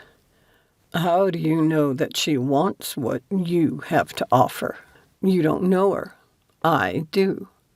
And that was true, too. He did know her, just as she knew him. Leah had been his sounding board before she married Coop. Quinn had taken his sister's place, and he thought he filled that role for Quinn. I know women, Victor said smugly. They are mercenary creatures at heart. You cannot compete with me. Heath's first instinct was to punch the man at the insult. None of the women in Heath's life were like that. Fortunately, 2 precocious younger brothers had taught Heath impulse control. I feel sorry if you've only known shallow women, then, he said. As for Quinn, if you think she's mercenary, why hasn't she replied to your king's emails? The princess is merely maneuvering for the best position. She may be the eldest, but she cannot rule. As her father wishes a union between our families, he will be inclined to reward her well for making the correct choice. Wow, that sounded like you're spouting off what someone else said. But you're in for an unpleasant surprise. Quinn is an independent American woman. She has only disgust for your world of arranged marriages. I don't think there's anything you could offer her that would make her change her mind about that. Heath tilted his head and put on the best smirk he could, something he'd mastered against his sister. Besides, she's engaged to me. Engagements can't be broken. Knock yourself out, dude. She thinks you're creepy. At Victor's shocked and furious expression, Heath wished back the words. Quinn still had to work with the man tomorrow, and Heath might have made it worse for her. If you were a man of honor, I'd call you out for that. The man's words were low and ominous, and his bodyguards edged a little closer. If you were a man of honor, you wouldn't be trying to buy another man's fiancée away from him. Heath didn't wait for a reply, but jogged up the Citadel's front steps. As soon as he was out of the public section, he dialed Quinn's number. She didn't answer, so he left a message. We need to talk. Call me when you get this, whatever the time. Yawning, Quinn stepped from the shower, disappointed it hadn't invigorated her. She still had so much to do, but she could barely keep her eyes open. Maybe she could take a power nap. Once she'd dressed in her pajamas, she slid into bed. She reached to turn out the lamp and noticed the message light blinking on her phone. It couldn't be the Viscount because she hadn't given him her number. He couldn't have gotten it somehow, could he? The business card she'd given him listed her office phone, which was downstairs. With a sigh, she grabbed her cell to see who it was. Heath. Quinn sat up and listened to the brief message. What had happened? Wide awake now, she got out of bed and dialed his number. What's up? Heath didn't waste time, but went right into the conversation with Victor. The more she listened, the angrier she got at the man, and the more she respected Heath. You really said all that? If he'd been there, she'd have kissed him for coming to her defense. I recorded it, just so you'd know I wasn't exaggerating. If you want, I can send it to you. Heath had been somber up to that point, but then he laughed. You should have seen the look on his face when I said his behavior was creepy. It is, though, especially his attitude about women. Quinn sighed. It's so, I don't know, medieval? I was thinking Neanderthal, he said, his tone flat. Quinn laughed. That works, too. It always surprises me when I hear someone young say something I'd expect to hear from my great-grandfather. I keep thinking maybe we've progressed as a society, and then stuff like this pops up. And I know we haven't. It's kind of sad. I wonder if we could educate Victor. I love your optimism, but you only have a couple more days. He's checking out on Sunday, which means he has until then to woo you, as he called it. Heath yawned. You need to get some sleep. Thanks for playing along today and for giving me the heads up about Victor. Quinn rubbed at the tightness in her chest. I feel even worse now that I've dragged you into this with me. Don't worry about it. It's what friends do. He yawned again. I have a deadline for an outside project I need to get working on, if I'm to sleep at all. Try to get some rest. An outside project? She remembered he'd been working on something last week, which he hadn't seemed to want anyone to look at. Was that it? Heath hesitated so long, she wondered if he would brush off her question. But then he heaved out a breath. Look, this isn't widely known. I mean, Leah and Coop know, but not my parents. I'm waiting until after the stress of the festival to tell them. He explained about being a game design programmer. Quinn was familiar with the online video game Wrecked, and even played it sometimes when she was in the mood for a good battle, but she hadn't known Heath had any connection with the company. He'd never said a word about it. And you're doing that as well as everything your parents need to have done? Yeah. The single word carried so much weariness, it made her heart twist. How long do you think you'll be able to do both? Either the jobs will suffer or your health will. You have to sleep sometime. Heath chuckled. Or both. I think I'll be all right once the Harvest Festival is over. It's the added work associated with that which is causing my lack of sleep. I do believe we should hire somebody else part-time to help with the website anyway. My parents are full of ideas for activities to host here all year round. The more we grow, the more important it will be to keep our website current. It'd be great for business if people wanted to check it out every day to see what's happening here. I'll be honest that I never considered all you do, Quinn said, feeling a little humbled. You're pretty amazing. You know that? Well, I appreciate that you think so, he said. Good night. Night. Quinn ended the call and stared at her monitor for a few minutes before opening her email. Yes, there was something from Victor. Did he not think Heath would tell her about their little conversation? The Viscount had seriously underestimated his competition, if that were the case. When had Heath become competition? Chapter 7. Heath crashed and woke early, rather than trying to work on the rect programming while he was so tired. It ended up being a wise decision, and he felt good about the work he submitted before dashing down the stairs to join his family for breakfast. "Are you all right?" his mother asked. You look like you're burning the candle at both ends, his father added, peering over his reading glasses. After talking with Quinn about his responsibilities last night, Heath was tempted to mention hiring someone specifically to handle the website. He glanced at his sister, and she gave him an encouraging nod. Beside her, Coop did the same thing. But should he bring up his new part-time job? Dad, the more stuff you guys offer on the website, the more important it is that you have someone who can handle it immediately, Heath began. But you've done a terrific job with it, his mother jumped in. I hear from people all the time how easy it is to navigate and how attractive it is. I don't know if anyone else can do it as well as you do. Heath's stomach tightened, and he found he'd lost his appetite. He didn't want this to turn into a battle, and his gut told him they might not be ready to hear his news. I understand what Heath's saying, Leah said, coming to his rescue. He's a programmer, and now you've put more on his plate by giving him all the security stuff. Having that Viscount here already added to Heath's workload, and that with almost no advance notice.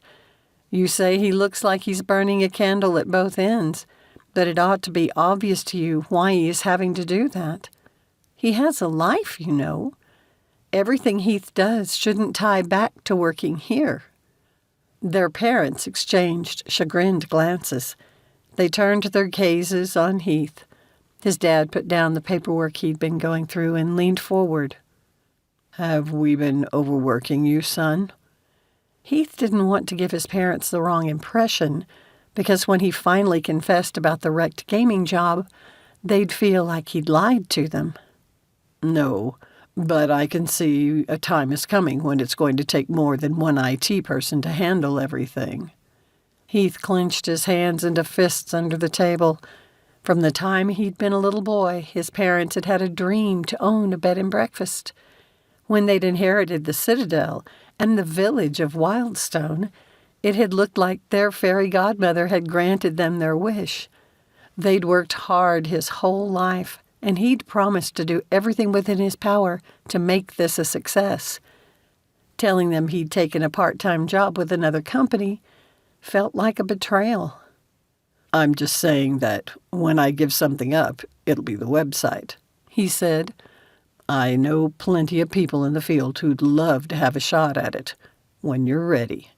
It sounds more like a case of when you're ready, his mother said, her voice low, a crease of worry between her brows as she studied him.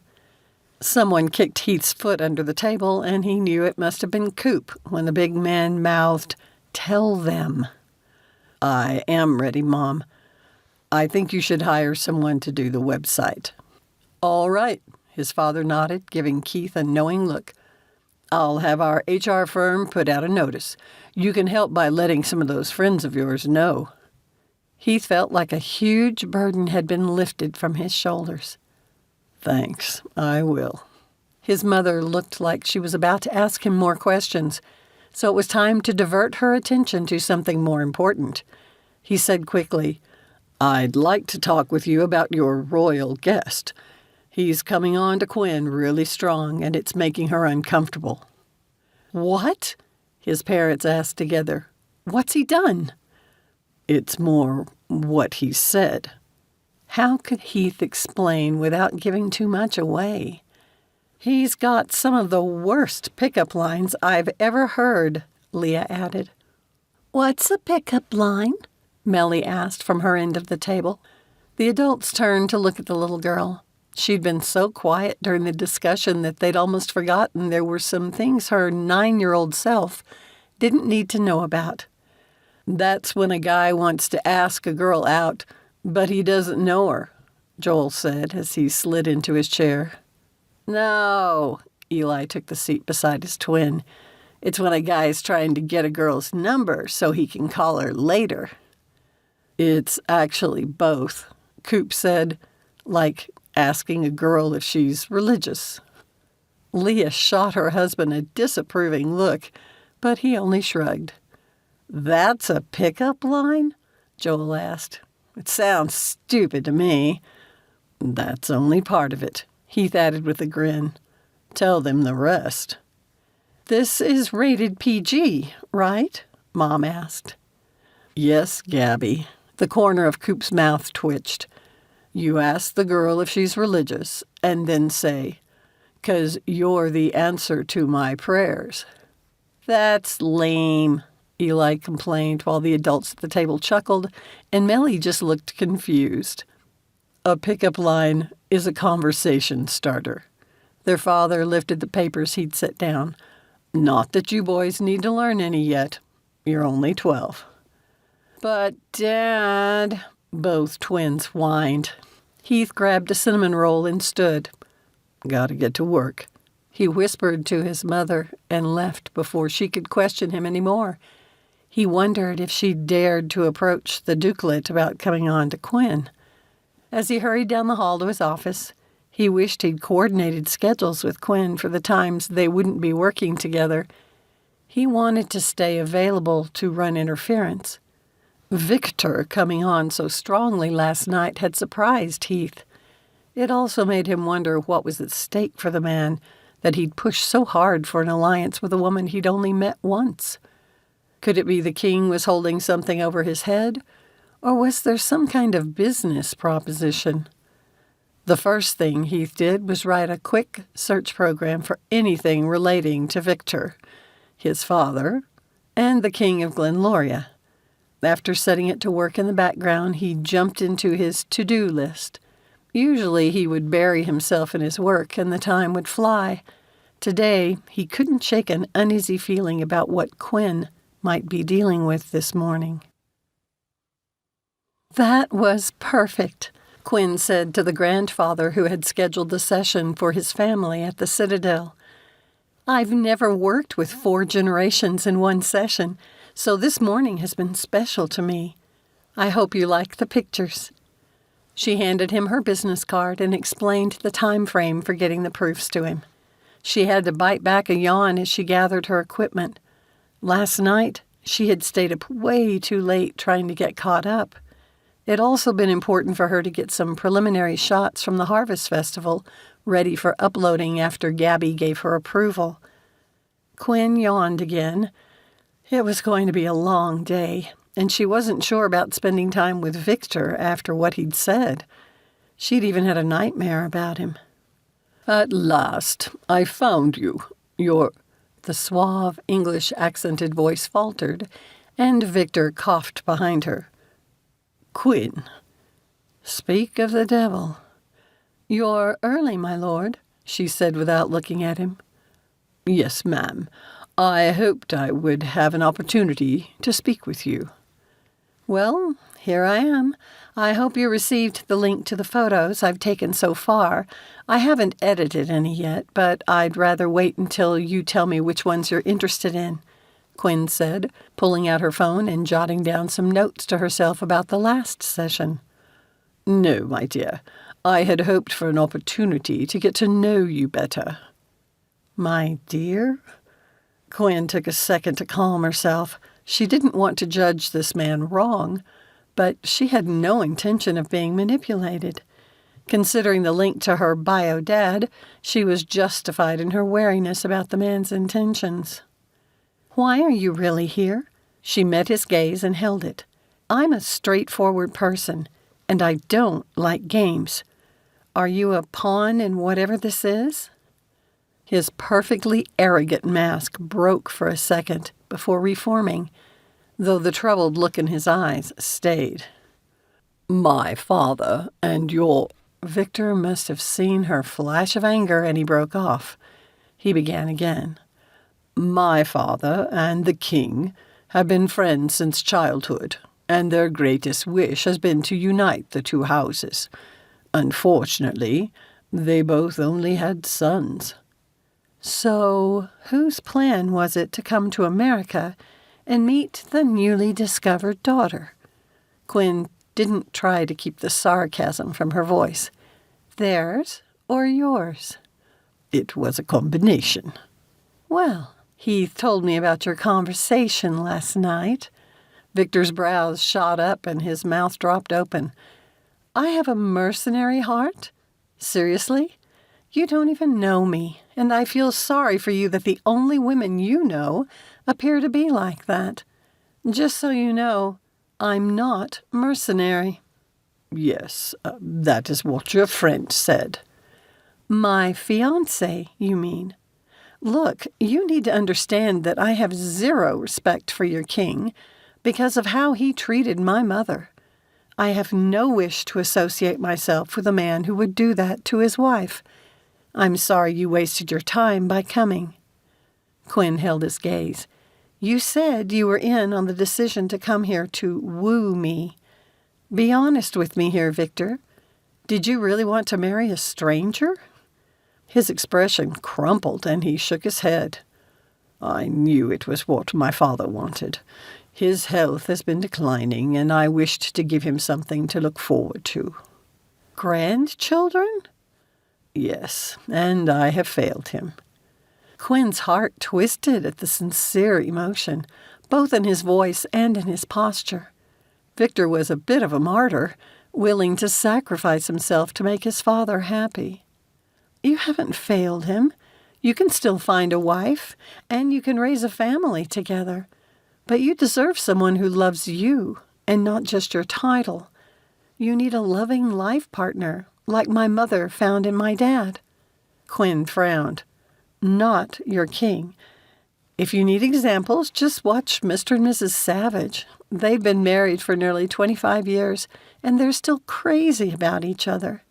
Sure, they disagree, but they're always thinking about the other, and they work it out."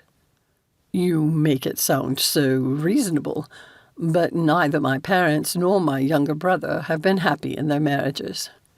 "And yet you were willing to risk your future happiness by marrying a stranger?" Quinn touched Victor's arm lightly before pulling it back. "Go after your dreams. Someday you're going to be the Duke, so look to the future. Fight for it." "I would fight for a chance with you. I already love your ferocity." "My lord, Heath already has my heart." Quinn paused. She meant what she'd said. Burning at the back of her eyes made her blink, but she couldn't keep him, not without giving up her dreams. "We should get to work." When she turned to go, the Viscount reached out and put a gentle hand on her shoulder. "I apologize for how poorly I've behaved. I see I was misled." Victor dropped his hand and gave one of his formal bows. "Regarding your mother, it was my understanding that the king's marriage to her had been a university lark, a fling. That when he was called home to take on his responsibilities, The dissolution of the marriage was amicable. It wasn't a lark to my mother. He dumped her when she became inconvenient. Quinn looked away. If you have the guts to take a message back to him for me, you can tell him he disgusts me and I never want to talk to him. I wish I had known this before I embarked on this journey, Victor said. Thank you for confiding in me. I understand your antipathy. Quinn found only sympathy in his gaze. Will you leave now? She asked. No. This is my first trip to America, and I wish to see more of it. She burst out laughing. It's your first trip, and you came to northern Washington? Not that there's anything wrong with it. I love it here. But you look like a big city kind of guy. I'm assuming you were educated in England. Victor gave a small nod. Oxford, as were my younger brother and our father. But it might surprise you to know that parts of Glenloria are very much like northern Washington. It makes me feel quite at home. And while Seattle is no New York or London, it offers many diversions. You see, I did my research. Quinn lifted her camera and took a couple of shots of the Viscount, who startled and protested. She continued to take pictures of him. Victor's response was to take on a more regal pose, like ones she would expect to see in the portrait hall of a grand house in Europe. She lowered her camera. Go stand by the Japanese maple tree over there, with the aspen grove to the left and the sugar maple to the right. The colors will look great behind you. She waved him in that direction, and with a huff, he did as she said. Quinn took a few pictures of him as he made his way. When he turned and found she was photographing him again, he went into that stupid pose. She sighed and lowered her camera. Anyone can photograph you in your formal stance. With those blue eyes and your dark hair, you're very photogenic. I'll bet all the ladies love to get their pictures taken with you. The corner of his mouth quirked up and his voice turned flirty. You think I'm photogenic? Quinn knew how to deal with clients who tried to come on to her. Don't worry. With Photoshop, I can make anybody look good. Victor pulled a face, and she couldn't help laughing again. You know, if you'd cut out the flirting and get rid of the chauvinistic attitude, you seem like a decent guy who'd be fun to hang out with. I would enjoy that very much. He took a step toward her, and Quinn took 2 steps back. And that's how you ruin it. Remember, I'm happily engaged. Your continued persistence is an insult to my character. It was true about the insult, but that Heath wasn't really her fiancé was a lie, which didn't speak well to her honor. He's not good enough for you, Victor said with a vehemence that surprised her. You've known us for a day, and you think you can say that? Quinn shook her head. No, I'm not going to argue with you about it. Let's go. The session is done. I'll send the raw photographs and you can have your staff clean them up. No, please. Continue. I will do as you ask. He stayed where he was, his hands stiffly at his sides, as though fighting not to step closer to her. I wish to have photographs taken of all the day's events. A weariness Quinn hadn't felt before hit her. If she survived the day, it would be a miracle. There you are, sweetheart. Heath jogged over and put his arm around her waist. I thought this might be where I'd find you. And then he kissed her. Chapter 8. Considering what had happened yesterday, Heath should have known better.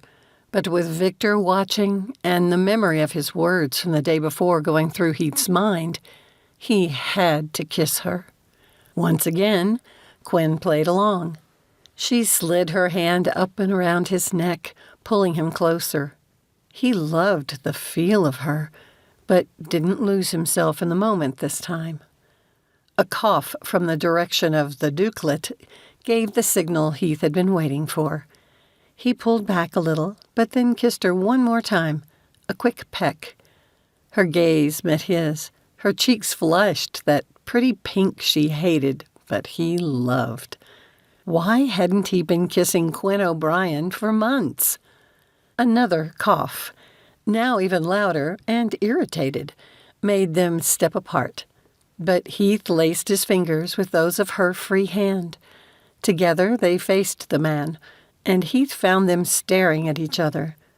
What had transpired between them before he'd arrived?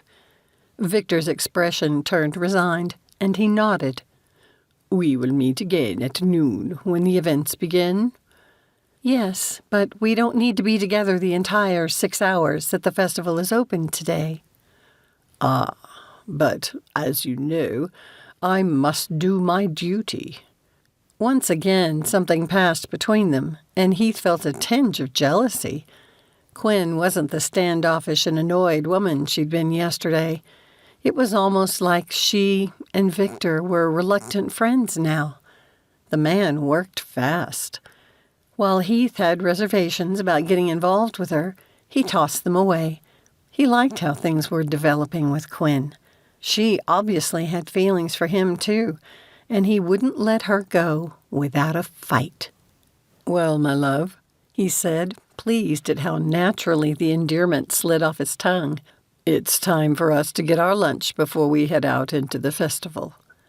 He lowered his voice and added, I've arranged for a lunch in the apartment again. Perfect. She looked up at him and her gaze dropped to his mouth. And she licked her lips. Was she inviting Heath to kiss her again? He might have, but her cheeks flushed and she turned to face Victor. We'll meet you where we did yesterday, at noon. Quinn started to pick up her equipment bag, but Heath grabbed it instead and flung it over his shoulder. He'd done the same thing many times since she'd moved to Wildstone, so it felt natural. Hopefully it looked that way to Victor. Later, my lord. With Quinn's hand in Heath's, they walked toward the castle. Once they were inside, he headed toward the family wing. I thought we were going to the gatehouse, she said. It's important to lose him first. We don't want to give away our little hiding place. Is that what it is? She asked with a quiet laugh. It is, and I intend to make full use of it. It's going to be another long day shadowing that guy. Both kitchens were bustling, so they hurried by and ended up in the long hallway overlooking the gardens. With their hands still clasped, Heath pulled her closer to the wall. The way the sun fell this time of day, they would be shadowed to the people wandering the gardens. He's going to his room. Heath pointed to the 3 figures striding down the West Wing hallway. Yes.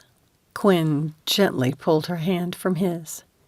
Heath's instinct was to take it back, to fill the emptiness, but the vibes between them had turned awkward. Was she regretting his kiss? Should he?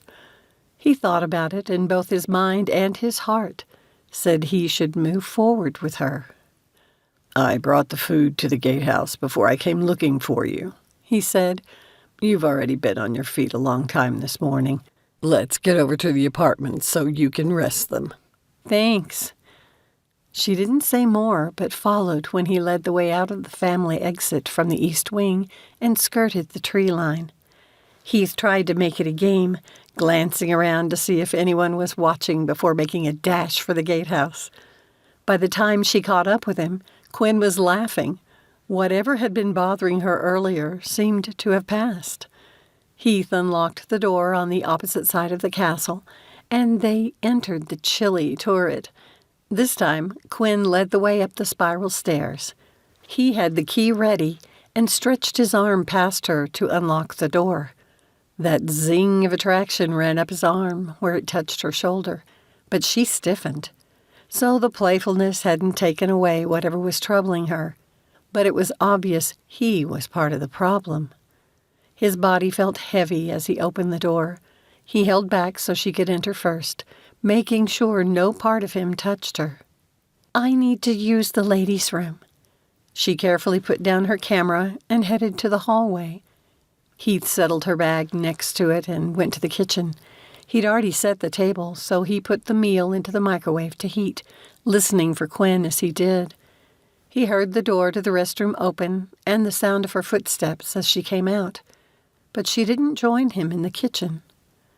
Curious, he stepped to the open doorway to see what she was up to. Quinn stood at the living room window, which overlooked the southern side of the property where the festival was being held. "You okay?" Heath asked without moving any closer. "I'm just thinking." "About Victor?" "No." Quinn turned to face him. "About you." The muscles in Heath's gut clenched. Her expression and stiff posture didn't match his memory of the way she'd folded into him and returned his kiss. It seemed her mind and body didn't agree about him. "You look worried. Are you upset with me because I kissed you?" It gratified Heath that her cheeks had gone that pretty pink again. "I'm confused. I thought we were friends. Just friends." She clenched her hands together at her waist, and Heath wanted so badly to go to her, to wrap his arms around her. But he didn't. "I thought so too. But since we are friends, I'm going to be honest. If you're sorry about the kisses, I'm not." "I'm not into being friends with benefits," she said dryly, but there was a warning in her voice as well. "I'm not either." Heath said the words simply, but held her gaze. His instincts kept telling him he needed to be careful about how he proceeded with this. He'd never thought of Quinn as afraid, but that was the vibe coming off her. Why would she be afraid of him? "Heath, I don't understand what's happening." He took a single step into the living room. "It surprised me too, but I think it's kind of obvious now." "What's obvious?" she asked, her voice barely a whisper. Heath took another step forward. "That we care for each other beyond friendship. I refuse to believe it's only physical." "Me neither. But I can't get involved with you." Quinn shook her head, but he could read the conflict in her expression. "Why?" Heath crossed the distance between them, but stopped an arm's length from her, forcing his hands to stay by his sides. "You know why. I'm leaving here eventually, and you've made it quite clear you're staying. You even negotiated a part-time job with a company across the country with the stipulation that you could work remotely, so you can live here." She finally met his gaze. "I realize how important it is for you to be with your family." "And I understand how important it is for you to travel around the world as a photographer." Heath reached forward and ran his knuckles down her cheek. "I wouldn't ask you to give that up." "Isn't this a little premature? We aren't even technically dating." "Technically dating?" His pulse quickened, but he forced himself to keep his tone playful. "But we are engaged." Quinn responded with a weak smile. "I think we should see what happens." Heath took her hand, and with the lightest pressure, she stepped into his arms. She slid hers around him and rested her cheek on his chest. He closed his eyes and held her with a sense of completeness he hadn't experienced before. Never in all his life had he felt a lack of family connection, never realized there was something missing from his life. How had he not known it was Quinn? Quinn listened to Heath's beating heart, glad the accelerated pace matched her own. She appreciated that he didn't kiss her again. Considering how his other two had made her feel, she worried she'd lose herself and never want to step away from him. How was it possible her feelings could change so quickly from friendship? Or had they changed? Could someone slowly fall in love and not recognize the signs? Was it like those women who didn't know they were pregnant and, after having stomach aches, finally delivered a baby? The image of a giant cartoon heart popping out of Quinn's chest made her giggle. "What are you laughing at?" Heath leaned back to look at her. "It's too silly to share." She stepped away, needing to remove herself from the temptation, unsettled by her thoughts and despite the laugh. The microwave dinged. Heath darted ahead to pull out a chair for her. He'd always gotten her chair, or the chair of any other lady near him, when she'd eaten with his family. All the Savage guys did, even Joel and Eli when they remembered. "It looked like you and the Dukelet were getting along better," Heath said once they'd both loaded their plates. "Were you able to talk with him about why he's here?" "A little. I feel a bit sorry for him. I think he's trapped in a duty he doesn't necessarily want to fulfill, but feels an obligation to." "If he doesn't want to do it, then why doesn't he leave now that you've made it clear you're not interested in him?" Heath had an edge to his voice. "Are you jealous?" The words just slipped out, but Quinn wasn't sorry she'd said them. She and Heath had always talked about anything, and she didn't want that to change. His cheeks darkened and he shrugged. "It'd make an interesting story for a couple to tell their grandkids someday about how they got engaged without having gone on a date." Quinn chuckled softly, but an unexpected wistfulness washed over her. What would it be like to build a life with Heath, to raise a family with him, grow old together? She gave herself a mental kick. They might date, but there couldn't be anything long-term between them because their dreams were incompatible. That would be a funny story for someone to tell. She moved the food around on her plate, not looking at him, but wanting to reaffirm their situation. "I wonder if I'll ever take the time to settle down. I'm not sure this wanderlust I have will be fulfilled until I'm a gray-haired old woman." Quinn took a bite to make sure her mouth was full in case he said anything. But Heath didn't. He merely nodded and focused on his food. She knew him well enough to know she'd hurt him, and Quinn was sorry for it. But what else was she supposed to do but firm up the boundaries between them? So why did it make her want to cry? Chapter 9. Heath maintained his distance for the rest of the meal and the subsequent cleanup. He knew exactly what Quinn was doing, and he thought he understood why. A part of him wanted to respect her wishes, but another part wanted her to stay here long enough to see if this growing thing between them went anywhere. But he wouldn't be like Victor and presume to steamroll her. When she went to the couch and put up her feet, it tempted Heath to go over and massage them for her. He was pretty good at it because Leah sometimes got foot cramps at night. The doctor had said it was because she spent so much time standing on hard surfaces, and she'd sometimes get too busy to hydrate enough. Heath used to massage her feet.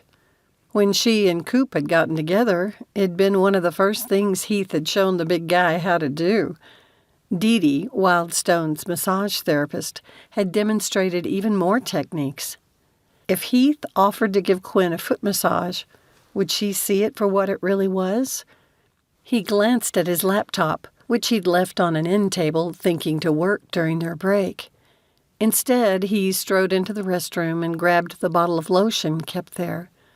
After returning to the living room, he lifted Quinn's feet and took their place on the sofa. "What are you doing?" she asked, sounding sleepy, her eyes barely open. "The same thing I used to do for Leah."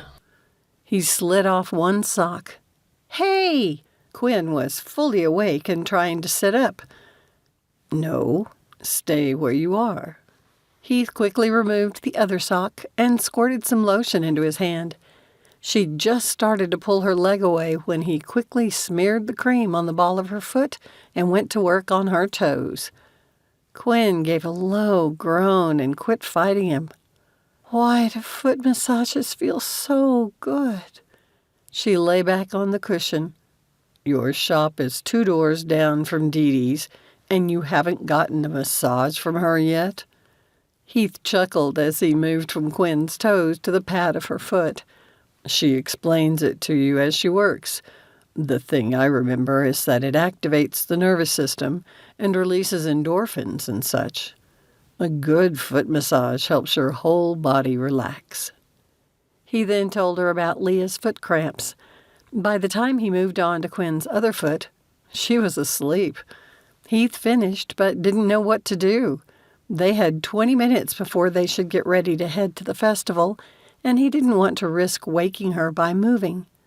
Leaning his head back, he closed his eyes and enjoyed the feel of her feet under his hands and the sense of connection and intimacy it gave him.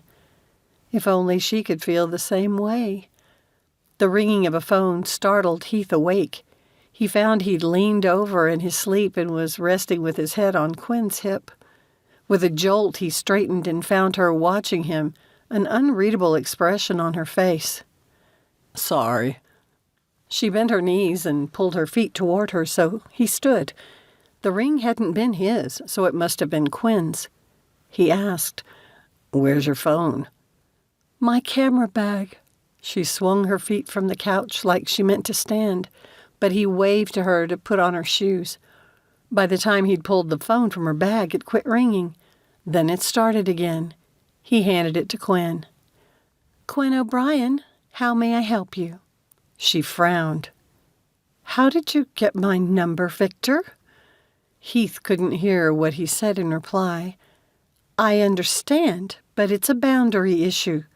This is my personal number, and I don't give it out to clients. If you want to communicate with me, you should have emailed my business account. Yes, we're on our way. She ended the call and slid her feet into her shoes. That man. Sometimes I feel sorry for him, and other times I'd like to smack him right upside his entitled head. I want to do that every time I look at him, Heath said, putting on his jacket. You're just jealous. I really think we could help him. Quinn rose, and he held her coat as she slid her arms into it. You two could be friends. Not when he looks at you like your lunch. He doesn't look at me like that. Whatever you say, Heath replied dryly. By the time they left the gatehouse, they were running 15 minutes late. I can't believe I fell asleep, Quinn said. I blame you and that foot massage. Well, I blame lack of sleep, because no one gave me a foot massage. Heath kept his tone light. Sounds like you should take your own advice and make an appointment with Dee Dee. There's Victor. Quinn approached the man and held out her hand. Let me have your phone. The dukelet blinked, but did as she asked. Heath watched with wonder as she flipped through his contacts and deleted one. She handed back the phone. Now do it right. Heath had no idea what she was talking about, but Victor seemed to. I apologize for my presumption. Since we are becoming friends, would you be kind enough to exchange phone numbers? He offered her the phone again. If we're friends now, you have to behave yourself. Quinn pointed to where the crowds were gathering. What's on your schedule for today, my lord? If we are friends, you must call me Victor. What would you like to do? I'm working for you in the Citadel. You're the one having this adventure in the Pacific Northwest. What else do you want to see today? And don't say it's me. She said the last firmly, but with a teasing tone. Heath admired her approach. She could be kind and friendly with her customers. He'd seen her work her magic repeatedly. But she also had this knack for firmness when she needed it. Maybe that was how she got around the surly teens and the temperamental toddlers. He wondered where she'd developed this talent for keeping people at a distance when she needed to. It made him grateful their friendship had happened first, or he might be in the dukelet's position. Heath's stomach knotted. Maybe he was. I do not know what I should see. Victor said the words simply and honestly. For the first time, Heath wondered if there was something more to the guy. What had he disclosed to Quinn during that photo shoot in the gardens? Their relationship had almost turned around. All right. Most of what you saw yesterday was on the Wildstone side of the Harvest Festival. You visited the crafters and sampled the foods. Farmer Tullis doesn't just grow corn and pumpkins. He also has several apple orchards and makes his own cider on the property. And they make donuts that are to die for. My family has apple orchards as well. Is it within walking distance? Victor asked. It's not too far from us, but we're used to walking a lot. You've got a car stashed in the parking garage, if you prefer. Quinn pointed in the gate's direction. It's a beautiful day and would make for a pleasant stroll. I would like that. He gave her the most genuine smile Heath had seen the guy produce. Glenloria has wonderful orchards, and well known in Europe for its cider. It is something I have always taken for granted. It would be beneficial for me to learn more about my country's exports. He shot Quinn a sidelong glance. Perhaps someday you will be able to forgive the king's shortcomings and visit our country. He's not your only relative there. I'm not sure I care to try, but you never know. She nodded toward the gate between the properties. Shall we go? It felt so natural now to slide her arm through Heath's. Earlier, when Quinn had wakened to the ring of her phone, she'd been startled to find him still on the couch, leaning against her. The gentle warmth of his head on her hip, his hands wrapped loosely around her feet, had awakened in her something she hadn't wanted to consider. He felt like home. The connection she'd always had with him and assumed was merely friendship was growing stronger. Little chinks had appeared in the wall she'd put in place, and cracks were growing. It scared her. When she'd heard the story of how the king had dumped her mother and she'd subsequently given up her scholarship to Oxford, Quinn had determined never to let a man have that kind of power over her. She had plans, goals. It was a vast world, and she meant to travel and capture it on film. Her Irish grandparents usually came to the U.S. to visit, so she'd only been to Ireland once. Someday, she'd like to go there again, to see them and to spend time in the place where her mother had grown up. Someday. Soon. I believe I see the orchards in the distance, Victor said, breaking into her thoughts. The Pacific Northwest has great apples, Heath said. The volcanic soil has lots of nutrients. We usually get plenty of rain, too. Micah, that's Farmer Tullis, has cultivated several varieties. When did you learn so much about apple trees? Quinn asked, impressed. He gave me a tour when we first moved here. Dad's thinking about adding on some orchards. I'm always impressed by how full of ideas you Savages are. She glanced at Victor. The Tullis farm has both alcoholic and non-alcoholic cider. The latter comes in jugs like milk, while the former is bottled like wine. I love the jug juice. Heath rubbed his stomach. I wonder who the first person was to think of fermenting apple juice. I mean, who got the idea for the first wine? And putting different foods together, Victor said. I had not previously considered some of the dishes we take for granted until I visited your dining room. The Citadel chef makes exquisite dishes, even if they differ from what I'm used to. Some flavor combinations do give one pause. Like salted caramel? Heath said with a chuckle, and he pitched his voice higher. Oh, yes, let's add salt to this sweet candy. Yum! His tone returned to normal. I mean, who thinks of that stuff? Your sister? Quinn asked dryly before saying to Victor, You met Leah and her very tall husband yesterday. She runs the dessert cafe, highly confectious, in the Citadel. And she's in the process of writing a cookbook of her desserts and pastries. Leah makes the best-tasting treats ever. I have walked by the cafe, though I did not stop. I did, however, have a delectable dessert with my dinner last night. The meal was also delicious, Victor said. I will be sure to visit the cafe before I leave. When are you leaving? Heath asked, his expression neutral. We are tentatively scheduled to depart on Sunday, but I would like to see more of America. I have considered taking my time in visiting other locations on my return trip home. I'm not sure I will have an opportunity again. He glanced at them. Perhaps you could suggest locations which are not strictly tourist destinations.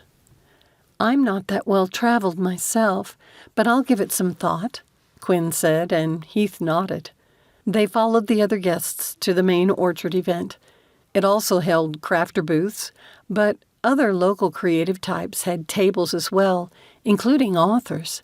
Quinn already had her camera out getting shots of Victor as he and his trailing bodyguards made their way through the offerings. The Viscount finally stopped at the building where the cider pressing took place. Farmer Tullis had installed a glass wall, which made it possible for visitors to watch the entire process. Victor seemed entranced, so Quinn and Heath went to a nearby bench. She kept her camera out and took pictures periodically. He's not quite what we thought, is he? She finally asked without looking at Heath. I admit I was predisposed not to like him. You weren't either. Oh, I won't deny it. I'd hate anyone connected to the bio, Dad. Victor has shown me I was being unfair to lump everyone associated with the king together. Kind of like him saying it's in a woman's nature to be mercenary. Exactly. We'll train him yet. Heath's phone vibrated and he pulled it from his pocket. He checked it, and an almost panic expression crossed his face. Is everything all right? Quinn asked, alarmed. It's from my new boss. I hope I haven't messed up on something already. But you're meticulous in your work. Thanks. I am, but no one's perfect. I'd better see what he needs. Heaving out a breath, Heath opened the email. We're having a big meeting here on Monday. I know this is short notice, but my partners would like to meet you in person. One of them has been in Seattle for business and visited with family while there. He has the company jet and would give you a ride if you can arrange your schedule. Plan on 3 days here. It'll give you an opportunity to see our facility and meet your co-workers in person. You're welcome to bring a guest or two. I know how close you are to your family.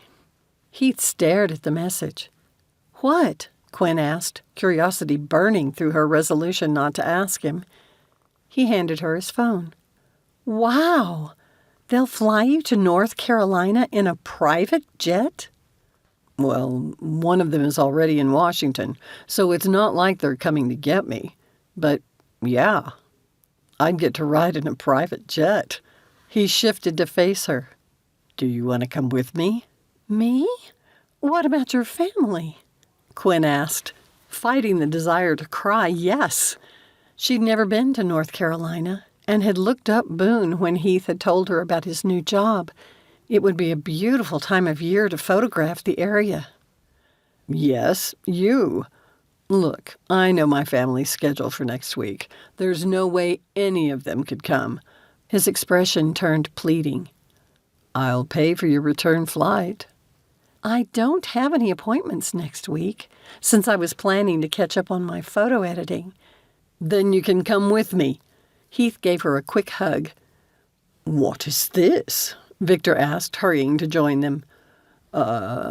Heath began, glancing at Quinn. Her mind jumbled with ideas for a second, the most prominent one about Heath and how fast things were moving between them.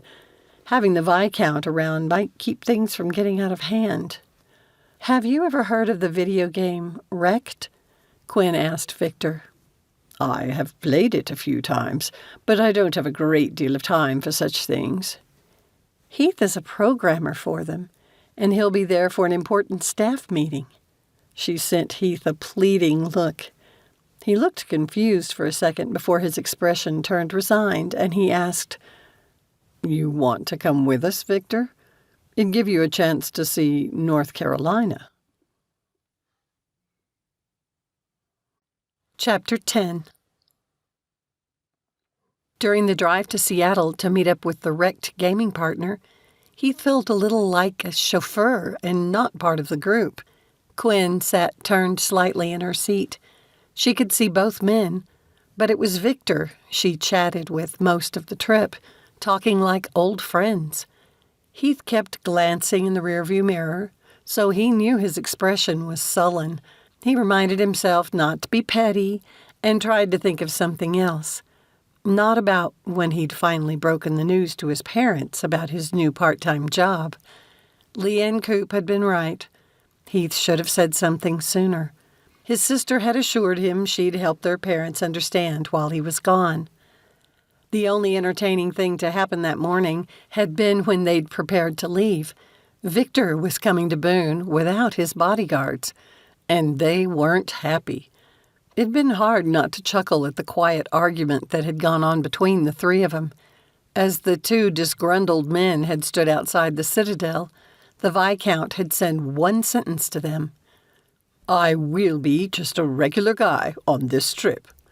Then he opened the back door of Heath's RAV4 and climbed in. Heath hoped that regular guy could carry all the luggage he'd brought. "You're awfully quiet, Heath," Quinn finally said as they entered the outskirts of Seattle. "Are you nervous about meeting these people?" "A little. I've followed them since I played that first app they sold for billions. It was vindication for so many computer nerds and gamers like me to have those four guys do so well."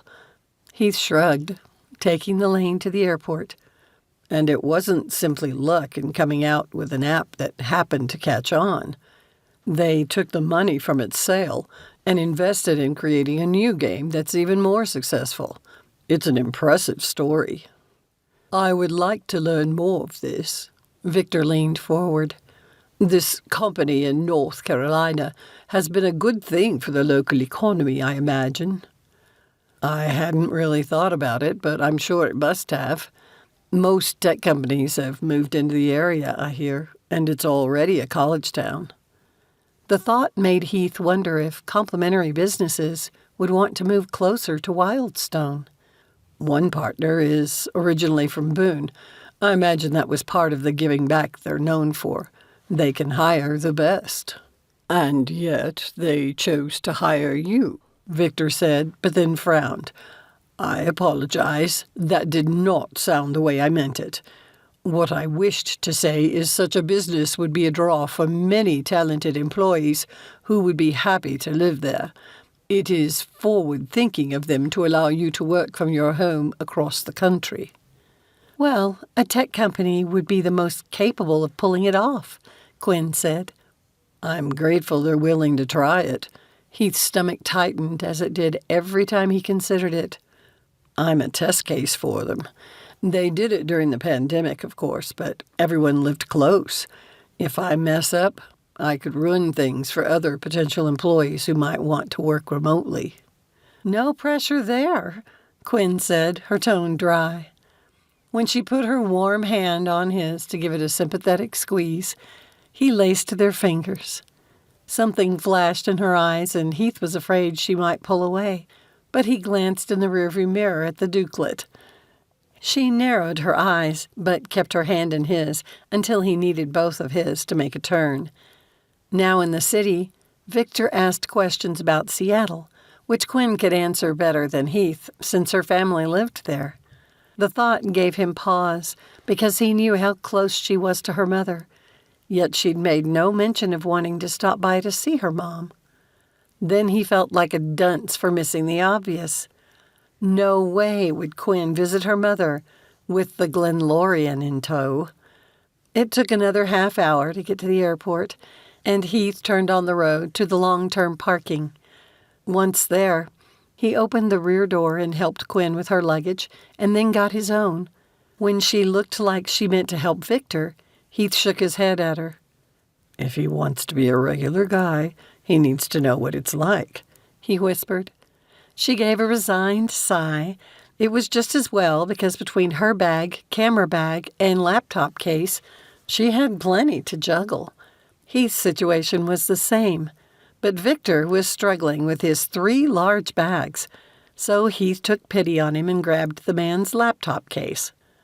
When you're responsible for hauling your own luggage, Heath said in a low voice to the man, it's good to bring only as much as you can physically carry yourself. Are there no, what is it you call them, sky caps?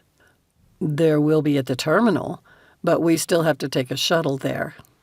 It is something I should have considered. Live and learn, right? Heath had to give the guy credit for being a good sport. Once the shuttle dropped them off at a terminal, Heath looked for someone carrying a sign. "What do we do now?" Quinn asked, but then nodded at a tall, mature black man. "Oh, he has a sign that says Savage." "That must be him." Heath nodded at the man. "I'm Heath Savage. Joe Brooks, wrecked security." He tossed the sign into a nearby trash can and pulled out his phone. "These the 2 guests you told Mr. Rafferty about?" "They are. She's Quinn O'Brien, and he's Victor von Essenberg." Brooks took a quick photo of each of them. Then he signaled to a man in one of the motorized passenger carts. They quickly stowed their luggage on it and climbed aboard. "This is much better than walking," Victor said, glancing back at Heath. "I must remember this." The security man had such a serious demeanor that it killed any desire Heath might have had to make small talk. Except for the one comment, even Victor remained silent as they made their way through the labyrinth of the airport. They finally reached a section with fewer people and eventually out on the tarmac, where a full-sized jet waited. "Wow," Quinn said. "Is it all fancy inside?" "You might think so, but they're not like that. It's nice, but business functional," Brooks said, but his expression lightened with a touch of humor. "Though I expected it to be ostentatious when I first saw it." He led the way up the stairs to the plane's door and paused at the top. "Mrs. Wallach, they're here." He stepped out of the way and indicated that Heath should enter first. "This is Heath Savage, and these are his guests, Quinn O'Brien and Victor von Essenberg." Come in, come in," a woman's voice called from the back of the plane, coming closer as she spoke. A pretty blonde woman, obviously pregnant, stepped into sight, followed by 2 children, who peeked from behind her. "I'm Sarah Wallach, Ezreal's wife. These are our children. Jana is 7 and Brand is 5. Ezreal's working on a music piece and can't be disturbed, but he'll be out soon, he promised." She shifted her gaze to Heath. "You're all Kane can talk about, so of course we've been dying to meet you. He says you 2 think alike, and that's hard to find. Don't be surprised if he tries to get you to move to Boone full-time." "Thanks for the warning." He'd wondered how much pressure they'd put on him. "Make yourselves comfortable. There are plenty of workstations, and we have Wi-Fi. This will be a relatively short trip, so you won't need to claim a bed." "There are sleeping accommodations?" Quinn asked, speaking for the first time. "Yes, there's one actual bedroom, and the rest of them are bunks. The guys don't usually all travel together, but when they do, they have to toss a coin to figure out who gets the bedroom." Sarah must have seen something in Quinn's expression because she asked, "Would you like a tour?" "I'd love one." Sarah glanced at Heath and Victor. Since Mr. Wallach was busy, Heath would prefer to get right to work. But if the Viscount went, Heath would tag along.